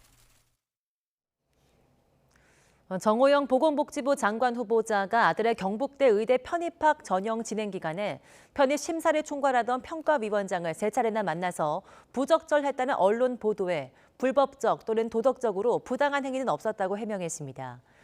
정호영 장관 후보자는 지난 2018년 아들이 경북대 의대 편입에 응시했을 때 편입생 선발을 총괄하는 평가위원장 A 교수와 최소 3번을 만났고 이는 이해 충돌에 해당한다는 지적에 공식적인 행사에서 여러 사람들과 함께 참석한 것에 불과하다고 반박했습니다. 정 후보자 측은 또 학사 편입위원장은 경북대 의대 학장이 당연직으로 맡게 되고 각각의 평가는 평가위원들이 담당하는 것으로 위원장이 간섭할 수 없는 구조라고 강조했습니다. 앞으로 윤석열 대통령 당선인이 머물 대통령 관저의 후보지로 현재 외교부 장관 공관이 유력하게 검토되고 있습니다. 하지만 입주까지 시한이 촉박해서 취임 후 한동안은 서초동 자택에서 집무실까지 매일 출퇴근길에 오를 것으로 보입니다. 김태민 기자입니다. 용산 집무실 시대가 이제 한 달도 채 남지 않은 가운데 대통령 부부가 머물 관저도 그 윤곽이 드러났습니다. 현재 가장 유력한 후보지로 떠오른 곳은 새 대통령 집무실에서 3km 정도 떨어진 서울 한남동 외교부 장관 공관입니다. 경호나 의전, 리모델링 기간 비용 종합적으로 검토한 결과 대안으로 외교 장관 공관을 검토를 시작했고 또 다른 대안들도 좀 검토 중에 있습니다. 당선인 측 관계자는 YTN과의 통화에서 기존에 검토했던 육군 참모총장 공관은 지난 1975년 지어져 너무 낡아 최종 후보에서 제외됐다고 설명했습니다. 그러면서 지난해 리모델링을 마친 외교부 장관 공관이 가장 합리적이고 유력한 대안이라고 말했습니다. 문제는 이주 시기입니다. 현재 공관에는 정의용 외교부 장관이 거주 중인 만큼 취임일에 맞춰 윤 당선인 부부가 거처를 옮기는 건 사실상 불가능하다는 게 인수위 설명입니다. 이에 따라 윤 당선인은 취임 후에도 한동안 서울 서초동 자택에서 용산 집무실까지 매일 출퇴근길에 오를 전망입니다. 설사 최종 결정이 되더라도 바로 입주는 어렵지 않을까라는 것이 상식적인 추론으로 제가 알고 있습니다. 그 일정 기간 현 서초동 자택에서의 출퇴근은 불가피할 것으로. 이에 따라 평소에도 출근길 정체가 이어지는 반포대교 등의 교통 혼잡이 우려되는데 인수위 측은 지금 당선인의 출퇴근길처럼 교통 통제를 최소화해 시민 불편이 없도록 하겠다고 강조했습니다. 하지만 이 밖에도 주 2, 3회씩 외교 행사가 열리던 외교장관 공관의 대체지를 찾아야 하는 등 풀어야 할 과제는 여전히 적지 않아 보입니다. YTN 김태민입니다. 윤석열 대통령 당선인은 오늘부터 1박 2일 일정으로 부산 경남 지역을 순회합니다. 윤 당선인은 오늘부터 이틀 동안 부산과 경남 지역을 돌면서 지역민들과 만납니다. 윤 당선인 측은 지난주 1박 2일 일정으로 대구 경북 지역을 찾고 어제 호남 지역을 방문한 것과 마찬가지로 지역 민생 행보 일환이라고 설명했습니다. 정부가 사회적 거리두기 지침을 완화한 데 이어서 실외 마스크 해제를 다음 달 초 결정하겠다고 하자 안철수 인수위원장이 현명하지 못하다며 제동을 걸고 나섰습니다. 실외 마스크 해방은 윤석열 정부 출범 이후 논의를 거쳐서 가능할 것으로 보입니다. 조윤지 기자입니다. 의사 출신인 안철수 인수위원장은 지난주 일선 학교 현장에서 정부 방역 지침 해제에 속도 조절을 주문하며 마스크 필요성을 강조했습니다. 너무 성급한 조치가 아닌가. 이 마스크를 벗게 되면 많은 사람들이 이제는 정상 생활로 돌아온다고 잘못 인식하게 돼서 더 감염이 확산될 우려가 많다는 그 점이 사실은 문제입니다. 그리고 부친상으로 빈소를 지키면서도 코로나가 없는 듯 모든 방역 조치를 해제하는 건 현명하지 못하다는 메시지를 내고 다시 한번 제동을 걸었습니다. 안철수 위원장은 5월 말 격리 의무를 해제하는 건 성급한 접근으로 고위험군과 취약계층을 위한 보호대책 마련이 우선이라고 했습니다. 마스크 해방은 안 된다, 또 신신당부했습니다. 실외 마스크 프리 선언은 보다 신중해야 합니다. 마스크 착용은 모든 감염병 예방 관리의 기본 수칙이자 최종 방어선입니다. 정부에서 섣불리 방역 해제를 하지 않도록 당부드립니다. 문재인 정부가 이번 주 거리두기 지침 대부분을 완화한 데 이어 마스크 의무 착용 해제까지 검토한다는 얘기가 나오자 견제구를 날린 걸로 보입니다. 인수위 관계자는 YTN에 하루 확진자가 여전히 10만 명을 넘는데 임기 말 정부가 방역 지침을 전면 해제하는 건 문제가 있다면서 마스크를 완전히 벗을지는 윤석열 정부 출범 이후 검토할 일이라고 설명했습니다. 이런 분위기 속에 방역당국 역시 마스크 해제 여부 결정을 5월 초로 일주일 정도 늦췄습니다. 다만 5월 첫 주는 문재인 대통령 임기 마지막 주로 중대본이 중요 방역 지침을 발표하긴 현실적으로 어려울 거라는 전망입니다. 코로나19 방역의 최후의 보루, 야외 마스크 의무 착용은 그래서 차기 윤석열 정부에서 이루어질 가능성이 커 보입니다. YTN 조은지입니다.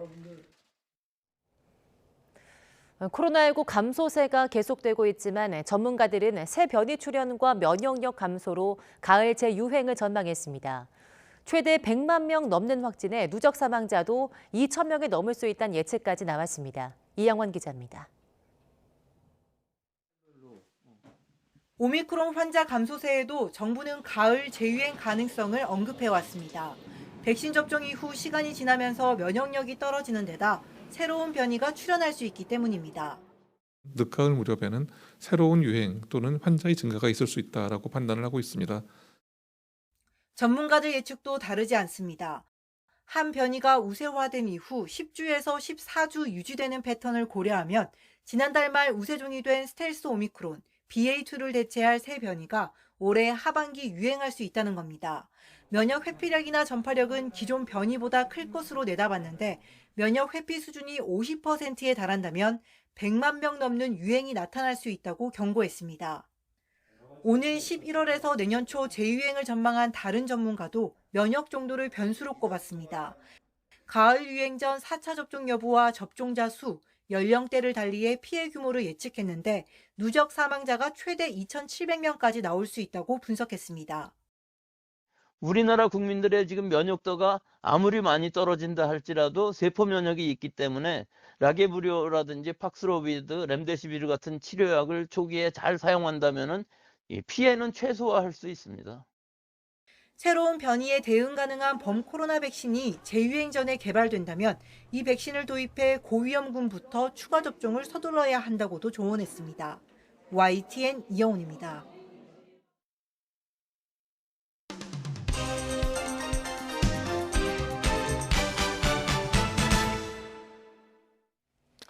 네, 4월 21일 오늘 아침 신문 살펴보겠습니다. 이현웅 아나운서가 주요 내용 정리했습니다. 어서 오십시오. 안녕하십니까? 예, 오늘 첫 번째 소식 보겠습니다. 네, 세 곳의 신문 제목을 골라오셨네요.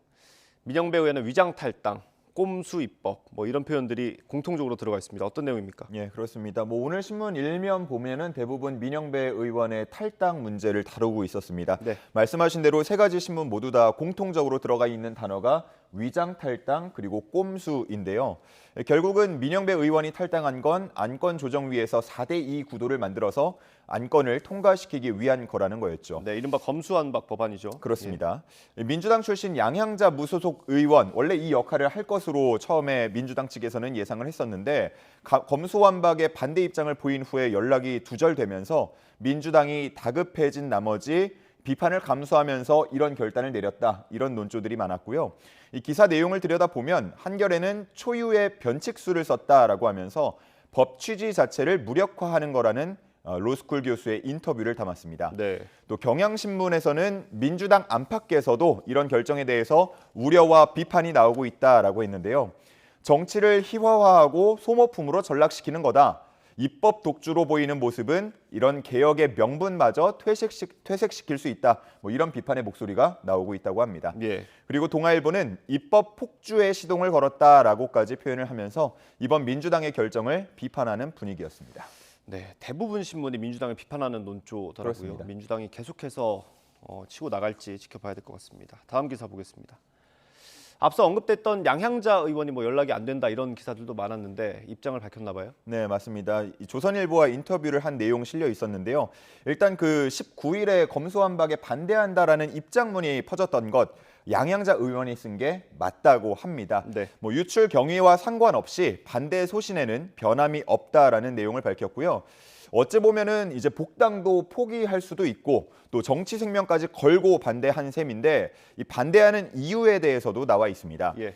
이 법안에 대해서 열심히 공부를 하다 보니까 이렇게 강행하는 게 옳지는 않겠다라는 판단이 들었다고 하는데요. 예. 검찰 개혁 자체는 고민해 볼 만한 문제지만 이런 처리 방식, 속도를 내는 부분에 있어서는 동의하지 않았던 것으로 보입니다.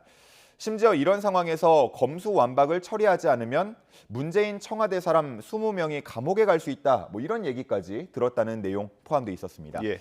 거기에다가 검수완박에 반대하고 과기부 장관 자리를 받기로 했다라는 얘기까지 돌면서 이 양향자 의원은 앞으로 정치를 포기하더라도 국익과 양심만 따라야겠다. 이렇게 마음을 먹었다고 합니다. 또 이번에 민영배 의원의 탈당과 관련한 생각도 물었는데 경악했다라는 반응을 보이면서 처음에 본인이 선택한 2016년 민주당의 모습은 온데간데 없다 이렇게 얘기를 했다고 합니다. 예.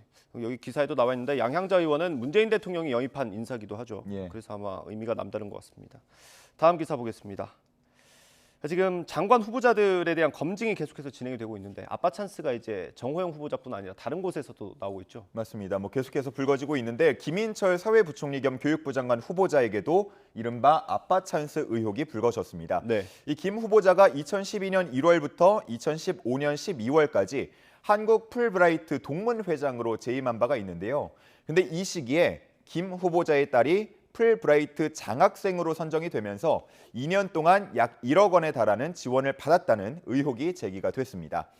풀브라이트 지원금, 이 장학금은 물론이고요. 생활비나 미국에서의 의료보험, 국제항공권 등 유학생에게는 꼭 필요한 혜택들이 많이 담겨져 있는데요. 네. 그렇기 때문에 유학 생활에 굉장히 도움이 된다고 합니다. 예. 그래서 미국 대학원을 준비하는 학생들한테는 꽤 유명한 장학금이라고 하고요. 경쟁이 굉장히 치열하다고 합니다. 풀브라이트도 이런 부분을 감안하기 때문에 공정성 유지를 위한 내부 규정을 만들어둔 게 있는데요. 미국 대사관이나 한미교육위원단, 미 국무부의 직원이나 가족은 퇴직 1년 뒤까지 장학생으로 선발될 수 없도록 하는 내용을 규정을 담고 있습니다. 네. 근데 여기에 이제 동문회장이 빠져 있는 게 또 핵심이 될 텐데 예. 사실이 아니라라는 입장에서는 규정에서도 빠질 만큼 이 동문회장은 장학생 선발에 영향력을 미칠 수 없다라고 주장을 하고 있고요. 의혹을 제기하는 입장에서는 이 동문회장 정도면 어떻게든 영향력 발휘할 수 있지 않겠냐 이렇게 보고 있습니다. 예. 일단 이 내용이 김 후보자의 인사청문회에서는 쟁점이 될 것으로 보입니다. 예. 후속 보도가 어떻게 나오는지도 좀 챙겨봐야 될 것 같고요. 예. 다음 기사 보겠습니다. 최근에 BTS 를 이제 병역 특례를 줄지 말지 그 법안을 어떻게 할지 지금 국회 논의도 진행이 되고 있는데 다음 국방부 장관은 될 사람, 그러니까 이종석 후보자는 좀 반대 입장을 밝혔나 봐요. 그렇습니다. 이종석 국방부 장관 후보자에 대해서도 이 질문 피해갈 수가 없었는데 네. 최근에 BTS 병역 특례 문제가 정치권에서 굉장히 화두가 되지 않았습니까? 예. 이에 대한 입장을 물어봤더니 서면 답변 과정에서 사실상 반대하는 입장을 보였다고 합니다. 네. 이전에 반대 의견을 내던 분들과 근거가 크게 다르진 않았는데요.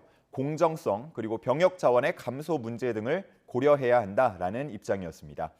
병역 특례가 축소되는 시점에서 특례 대상을 대중문화예술인까지 포함해서 확대하는 것은 보다 신중한 검토가 필요하다 이렇게 답을 했다고 하는데요. 예. 지금 BTS 멤버 진 씨 같은 경우는 올해 말까지만 군 입대 연기가 가능한 상황이기 때문에 시간이 그렇게 많이 남지는 않은 상황인데 네. 논의가 어떻게 보면은 계속 원론적인 수준에 그치고 있고 또 정권이 바뀌는 시점과도 맞물려 있기 때문에 BTS 팬분들은 마음이 조금 조급하지 않을까 생각이 듭니다. 예. 국회 논의 과정에서 어떻게 반영되는지 한번 지켜보면 될 것 같습니다. 다음 기사 보겠습니다.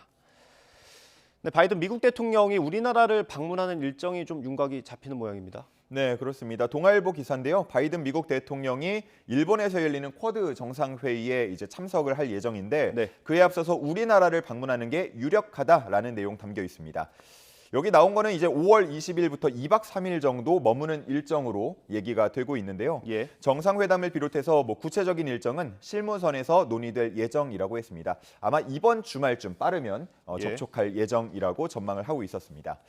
또 동아일보는 역대 미국 대통령의 방한 일정을 표로 정리를 해둔 것도 있었는데요. 네. 대부분 보면은 1박 2일 일정 정도로 짧게 방문을 했는데 오바마 전 대통령이 2012년과 2010년에 2박 3일 일정을 소화하는 것을 확인할 수 있습니다. 예. 미국 대통령 오게 되면은 당연히 어디서 무엇을 할지 또 북한에는 어떤 메시지를 내놓을지 관심이 모아지는데 이 역시도 실무 논의를 거쳐서 결정될 전망이라고 썼습니다. 예. 이것도 기사가 나왔으니까 오늘 아마 인수위 쪽에서 입장을 밝히지 않을까 싶습니다. 예. 다음 기사 보겠습니다. 네, 계곡 살인 사건 피의자죠. 이은혜 구속이 됐고요. 근데 이제 이은혜가 검찰 수사에서 계속 입을 다물고 있다는 기사만 봤는데 어느 정도 입장이 나온 것 같아요. 네, 자필 진술서가 공개가 된 겁니다. 예. 여기에 이제 나와 있는 내용을 하나씩 보면요. 먼저 작년 12월에 도주한 이유에 대해서도 밝혔는데 네. 수사 당시에 감금을 당하고 강압적인 분위기를 느꼈기 때문이다 이렇게 말을 했고요. 또 남편에게 복어 독을 먹여서 살해하려고 했다라는 혐의에 대해서는 인정할 수 없다고 밝혔는데 네. 그게 전 남편이 이제 혼자 먹은 게 아니고 모두가 다 맛있게 먹었다. 식당에서 따로 독을 그렇게 넣을 수 없다. 이런 얘기를 했습니다. 하지만 이미 텔레그램 메시지에서 복어피를 넣었는데 왜 안 죽지? 라는 대화를 한 게 드러나지 않았습니까? 그 부분에 대해서는 그저 나쁜 얘기를 나눈 것은 사실이다 정도로만 변명을 했습니다. 예. 그리고 체포 후에 진술을 거부하고 있는 것에 대해서는 과거에 조연수가 변호인 조력 없이 조사를 받았을 때 부당한 처우를 당한 바 있다라고 하면서 변호사 입회하에 조사를 받기 위해서였다라고 얘기를 하고 있습니다. 예. 결국 범행을 부인하고 자신을 변호하기 위한 내용이 주를 이루는 모습이었는데요. 숨진 남편 윤모 씨에 대한 언급이나 사과는 없었다고 합니다. 네. 향후 조사와 판단이 어떻게 이루어질지 좀 지켜봐야겠고요. 검찰은 이은혜와 조연수의 도피를 도운 조력자가 최소 4명 정도 있다라고 보고 현재 조사를 계속하고 있다고 합니다. 네. 대부분 다 부인하는 거네요. 억울하다는 입장이네요. 그렇습니다. 예. 다음 기사 보겠습니다. 네, 미련 없이 직장 옮긴다. 이직에 관련된 기사인 것 같네요. 어떤 내용입니까? 네, 이직에 대한 분위기가 과거랑은 좀 달라졌다라는 내용인데 네. 이 과거에는 한 회사에서 정년까지 오래 있으면서 그 능력을 인정받는 게 최고로 꼽히던 때가 있지 않았습니까? 예. 그래서 이제 평생 직장이라는 단어까지 나왔는데 지금은 몸값, 그러니까 연봉이 최우선되면서 이직이 잦아지고 있다라는 내용의 기사입니다. 최근에 워낙 공격적인 인재 영입이 많아지다 보니까 삼성전자의 입장도 보도가 된 바 있는데 예. 사내 부문장들에게 이직 움직임을 예의주시하라라는 지시를 했다고 하죠. 예. 5월 초까지 갑자기 연차를 내는 5년 미만 인력들이 이 경쟁사 면접에 참석할 확률이 높으니까 관심 있게 챙겨봐달라라는 내용을 또 전송을 했다고 합니다. 예. 사실 과거에 이제 삼성전자, 이른바 S전자라고 하면은 한눈 팔지 않고 열심히 하면서 승진 잘하면은 무조건 성공하는 인생이다. 이런 얘기까지 했었던 정도가 있었는데 네. 지금은 이제 분위기가 많이 달라졌다라는 게 느껴지는 부분이었습니다. 한 취업 포털 사이트에서 이제 조사를 했는데 반올림을 해보면 10명 중에 3명은 적극적으로 이직을 현재 준비를 하고 있다고 하고요. 6명은 수시로 채용 공고를 살핀다고 합니다. 다시 말해서 1명 정도만 이직 계획이 없다 이렇게 답을 했다고 합니다. 예, 뭐 어느 업계나 비슷하네요. 이직하는 분들은 많은 것 같습니다. 네, 그렇습니다. 다음 기사 보겠습니다. 다음 기사도 제목이 좀 재밌습니다. 조폭이 늙어가고 있다고요. 예, 맞습니다. 제목만큼이나 이제 기사 첫 줄도 굉장히 흥미롭게 써 있는데 조직폭력배, 즉 조폭의 시대는 끝났다라고 이 기사가 시작이 됩니다. 경찰과 조폭 출신들을 인터뷰해서 쓴 기사인데요. 신규 조직원이 들어오지 않고 기존 조직원들도 활동이 쉽지 않게 되고 있다라는 내용인데 요즘 사실 뭐 어딜 가나 CCTV가 다 설치가 돼 있고요. 또 차량마다 블랙박스가 다 있고 또 사람들이 스마트폰 들고 다니면서 영상도 자유롭게 찍지 않습니까? 그렇다 보니까 이제 뭐 범행을 저질렀을 때 발뺌하기가 어렵다고 합니다. 과거에는 저 현장에 없었는데요. 저 폭력 쓰지 않았는데요. 이렇게 말하면서 빠져나오는 게 가능했다고 하는데 이제는 뭐 증거가 너무나 충분하기 때문에 처벌을 피하기 어렵다라는 내용이었습니다. 그리고 벌어들이는 돈이 줄어든 것도 하나의 이유라고 하는데요. 과거에는 유흥업소들과 연계해서 이른바 진상 손님들을 관리를 해줬다고 한다면 이제는 유흥업소들이 뭐 조직하고 엮이는 거를 별로 안 좋아하기 때문에 경찰에 바로바로 신고하는 추세라서 돈을 벌기 어려운 현실이라고 합니다. 뭐 어디든 기존의 먹거리가 또 막히면 새로운 먹거리를 찾아 나서게 되는데 그래서 이런 조폭들도 지능형 범죄에 몰리고 있다고 합니다. 불법 온라인 도박 사이트를 운영하거나 보이스 피싱 같은 것들에 가담하게 된다라는 내용이었습니다. 심지어는 보면은 뭐 온라인이나 스마트폰 같은 게 익숙치 않은 기존의 조폭들이 선배 조폭들이 후배 아래로 들어가서 일을 하게 된다라는 내용도 써 있었습니다. 그렇군요. 이 선배 조폭 입장에서는 굉장히 굴욕적인 상황이네요. 그렇습니다. 네, 다음 기사 보겠습니다. 마지막 기사입니다. 거리두기가 해제가 됐고요. 조금씩 일상으로 다가가고 있고요. 지금 가요계도 기지개를 펴고 있는 것 같아요.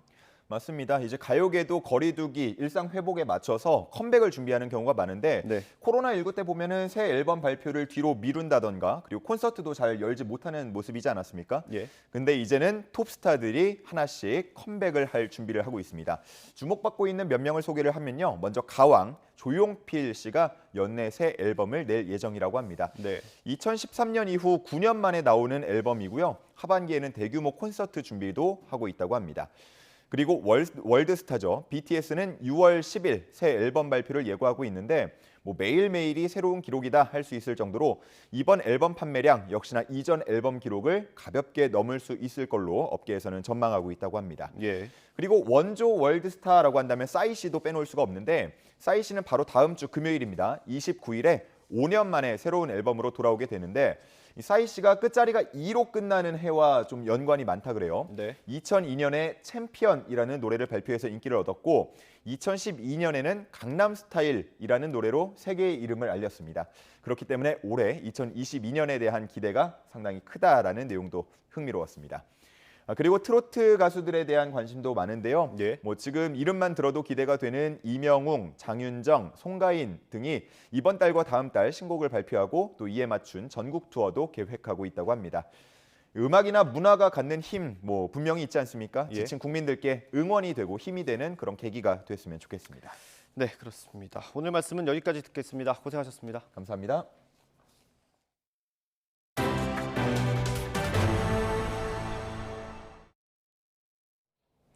러시아가 우크라이나를 침공한 지 55일 만에 외국으로 탈출한 난민 수가 500만 명을 넘어선 것으로 집계됐습니다.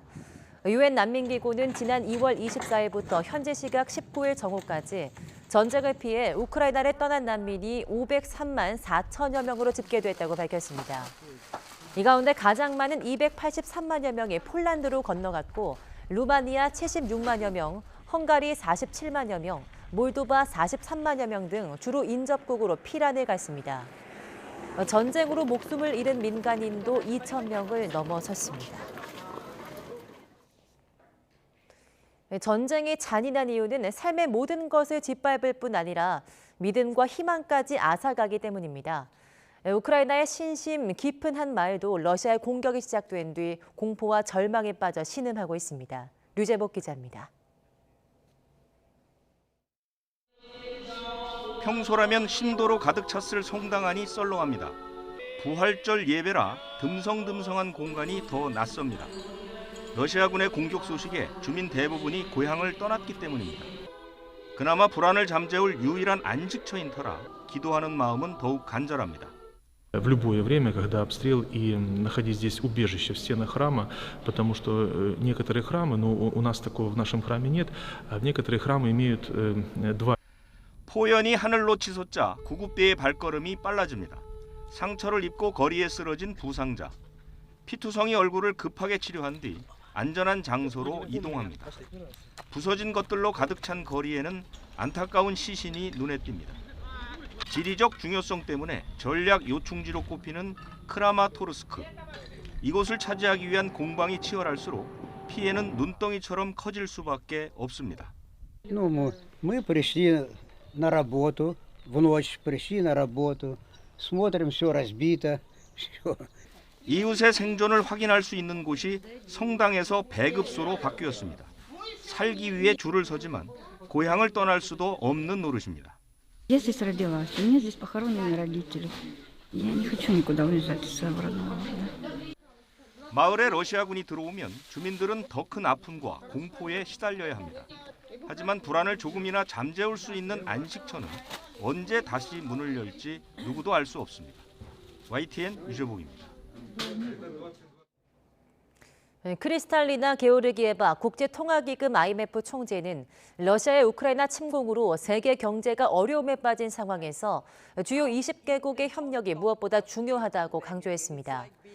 게오르기에바 총재는 특히 우리가 얼마나 상호 의존적인지 또 어떤 국가도 그 스스로 해결할 수 없는 문제 목록이 있음을 인식하고 있다며 따라서 G20의 협력이 지속돼야 하고 그리 될 거란 점은 분명하다고 말했습니다. 일본 원자력규제위원회가 후쿠시마 원전 오염수 방류 계획에 대한 심사를 마쳤습니다. 규제위는 안전성에 큰 문제가 없다고 보고 있지만 해양 방류에 대한 반발이 여전해서 주민 동의를 얻기까지는 난항이 예상됩니다. 도쿄에서 이경아 특파원이 보도합니다. 지난해 4월, 당시 스가 총리는 후쿠시마 원전 오염수 해양 방류를 전격 결정했습니다. 徹底することを前提に海洋放出が現実的と判断し 그로부터 1년, 원자력규제위원회는 도쿄전력이 제출한 해양 방류 계획에 대해 심사를 마쳤습니다. 오염수를 2차례 정화해 방사성 물질을 제거한 뒤 해저 터널로 내보내는데 큰 문제는 없다는 판단입니다. もうかなり終盤には来てるんだろうと思いますけれども。審査は審査としてそんなに大きな引っかかりがあるわけではないというのが現状の感触です。 규제위는 다음 달 국민 의견을 들은 뒤 6월부터 터널 공사 절차를 시작하도록 계획을 정식 허가할 예정입니다. 하지만 지자체의 공사 허가부터 순탄치 않을 것으로 보입니다. 지역 주민들은 후쿠시마현에 허가를 내주지 말라는 요청서를 이미 제출했습니다. 해양 방류에 반대하는 집회도 각지에서 계속되고 있습니다. 都合の悪いものは海に水に流せばいいと無邪気に言えないことは明らかです。私たちはこの汚染水海洋放出を何としても止めていきたいと思っています。 반발이 가라앉지 않고 있는 것은 일본 정부에 대한 뿌리 깊은 불신 때문입니다. 地元の関係者の理解なしには一切 알프스処理水手をつけませんって言って文書で約束したんですよ。でそれを破ったわけですよね、この方針。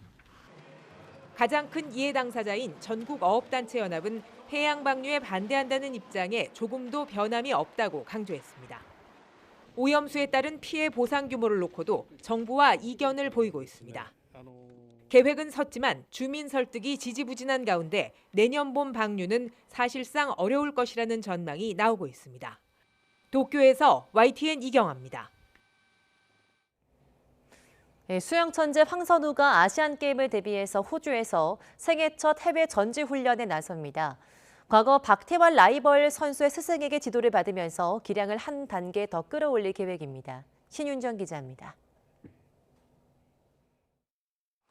지난해 도쿄올림픽 결승 진출을 시작으로 첫 국제대회와 메이저 대회까지 석권하며 전 세계에 이름을 알린 황선우.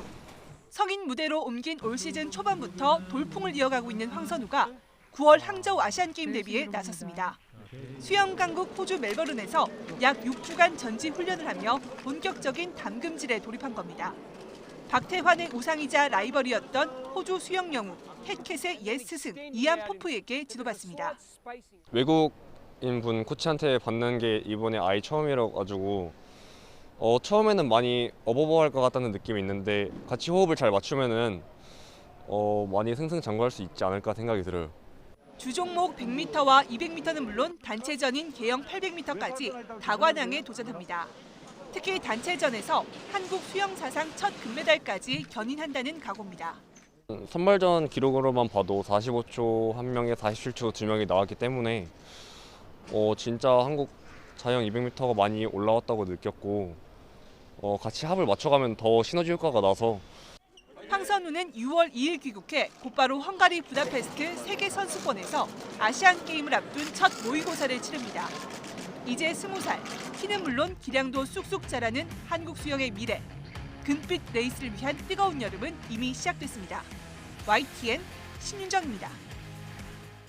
오늘도 예년보다 따뜻한 봄 날씨가 이어지겠습니다. 현재 서울 기온은 9.7도로 예년 이맘때 수준을 보이고 있고요. 한낮에는 22도까지 기온이 크게 오르면서 예년 기온을 3도가량 웃돌아 따뜻하겠습니다. 다만 일교차가 10도 이상 크게 벌어지겠습니다. 심한 기온 변화에 감기 등 호흡기 질환에 걸리지 않도록 건강관리 잘해주시기 바랍니다. 연일 메마른 날씨가 이어지면서 그 어느 때보다도 단비 소식이 간절한 요즘입니다.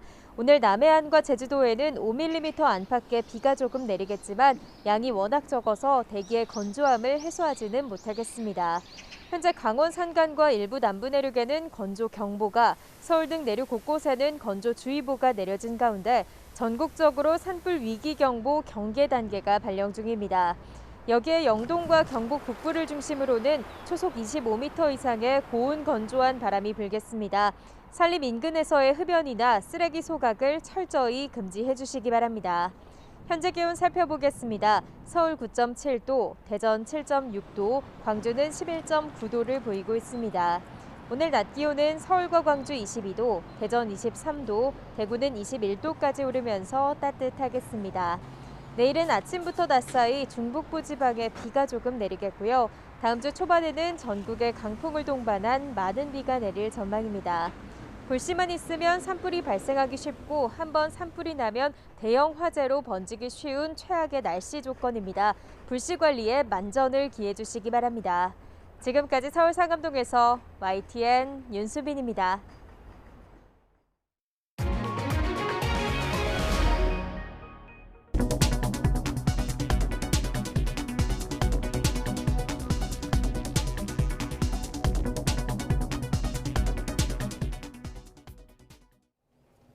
이상으로 굿모닝 YTN 마치겠습니다. 잠시 후 YTN 24가 이어집니다. 시청해주신 여러분 고맙습니다.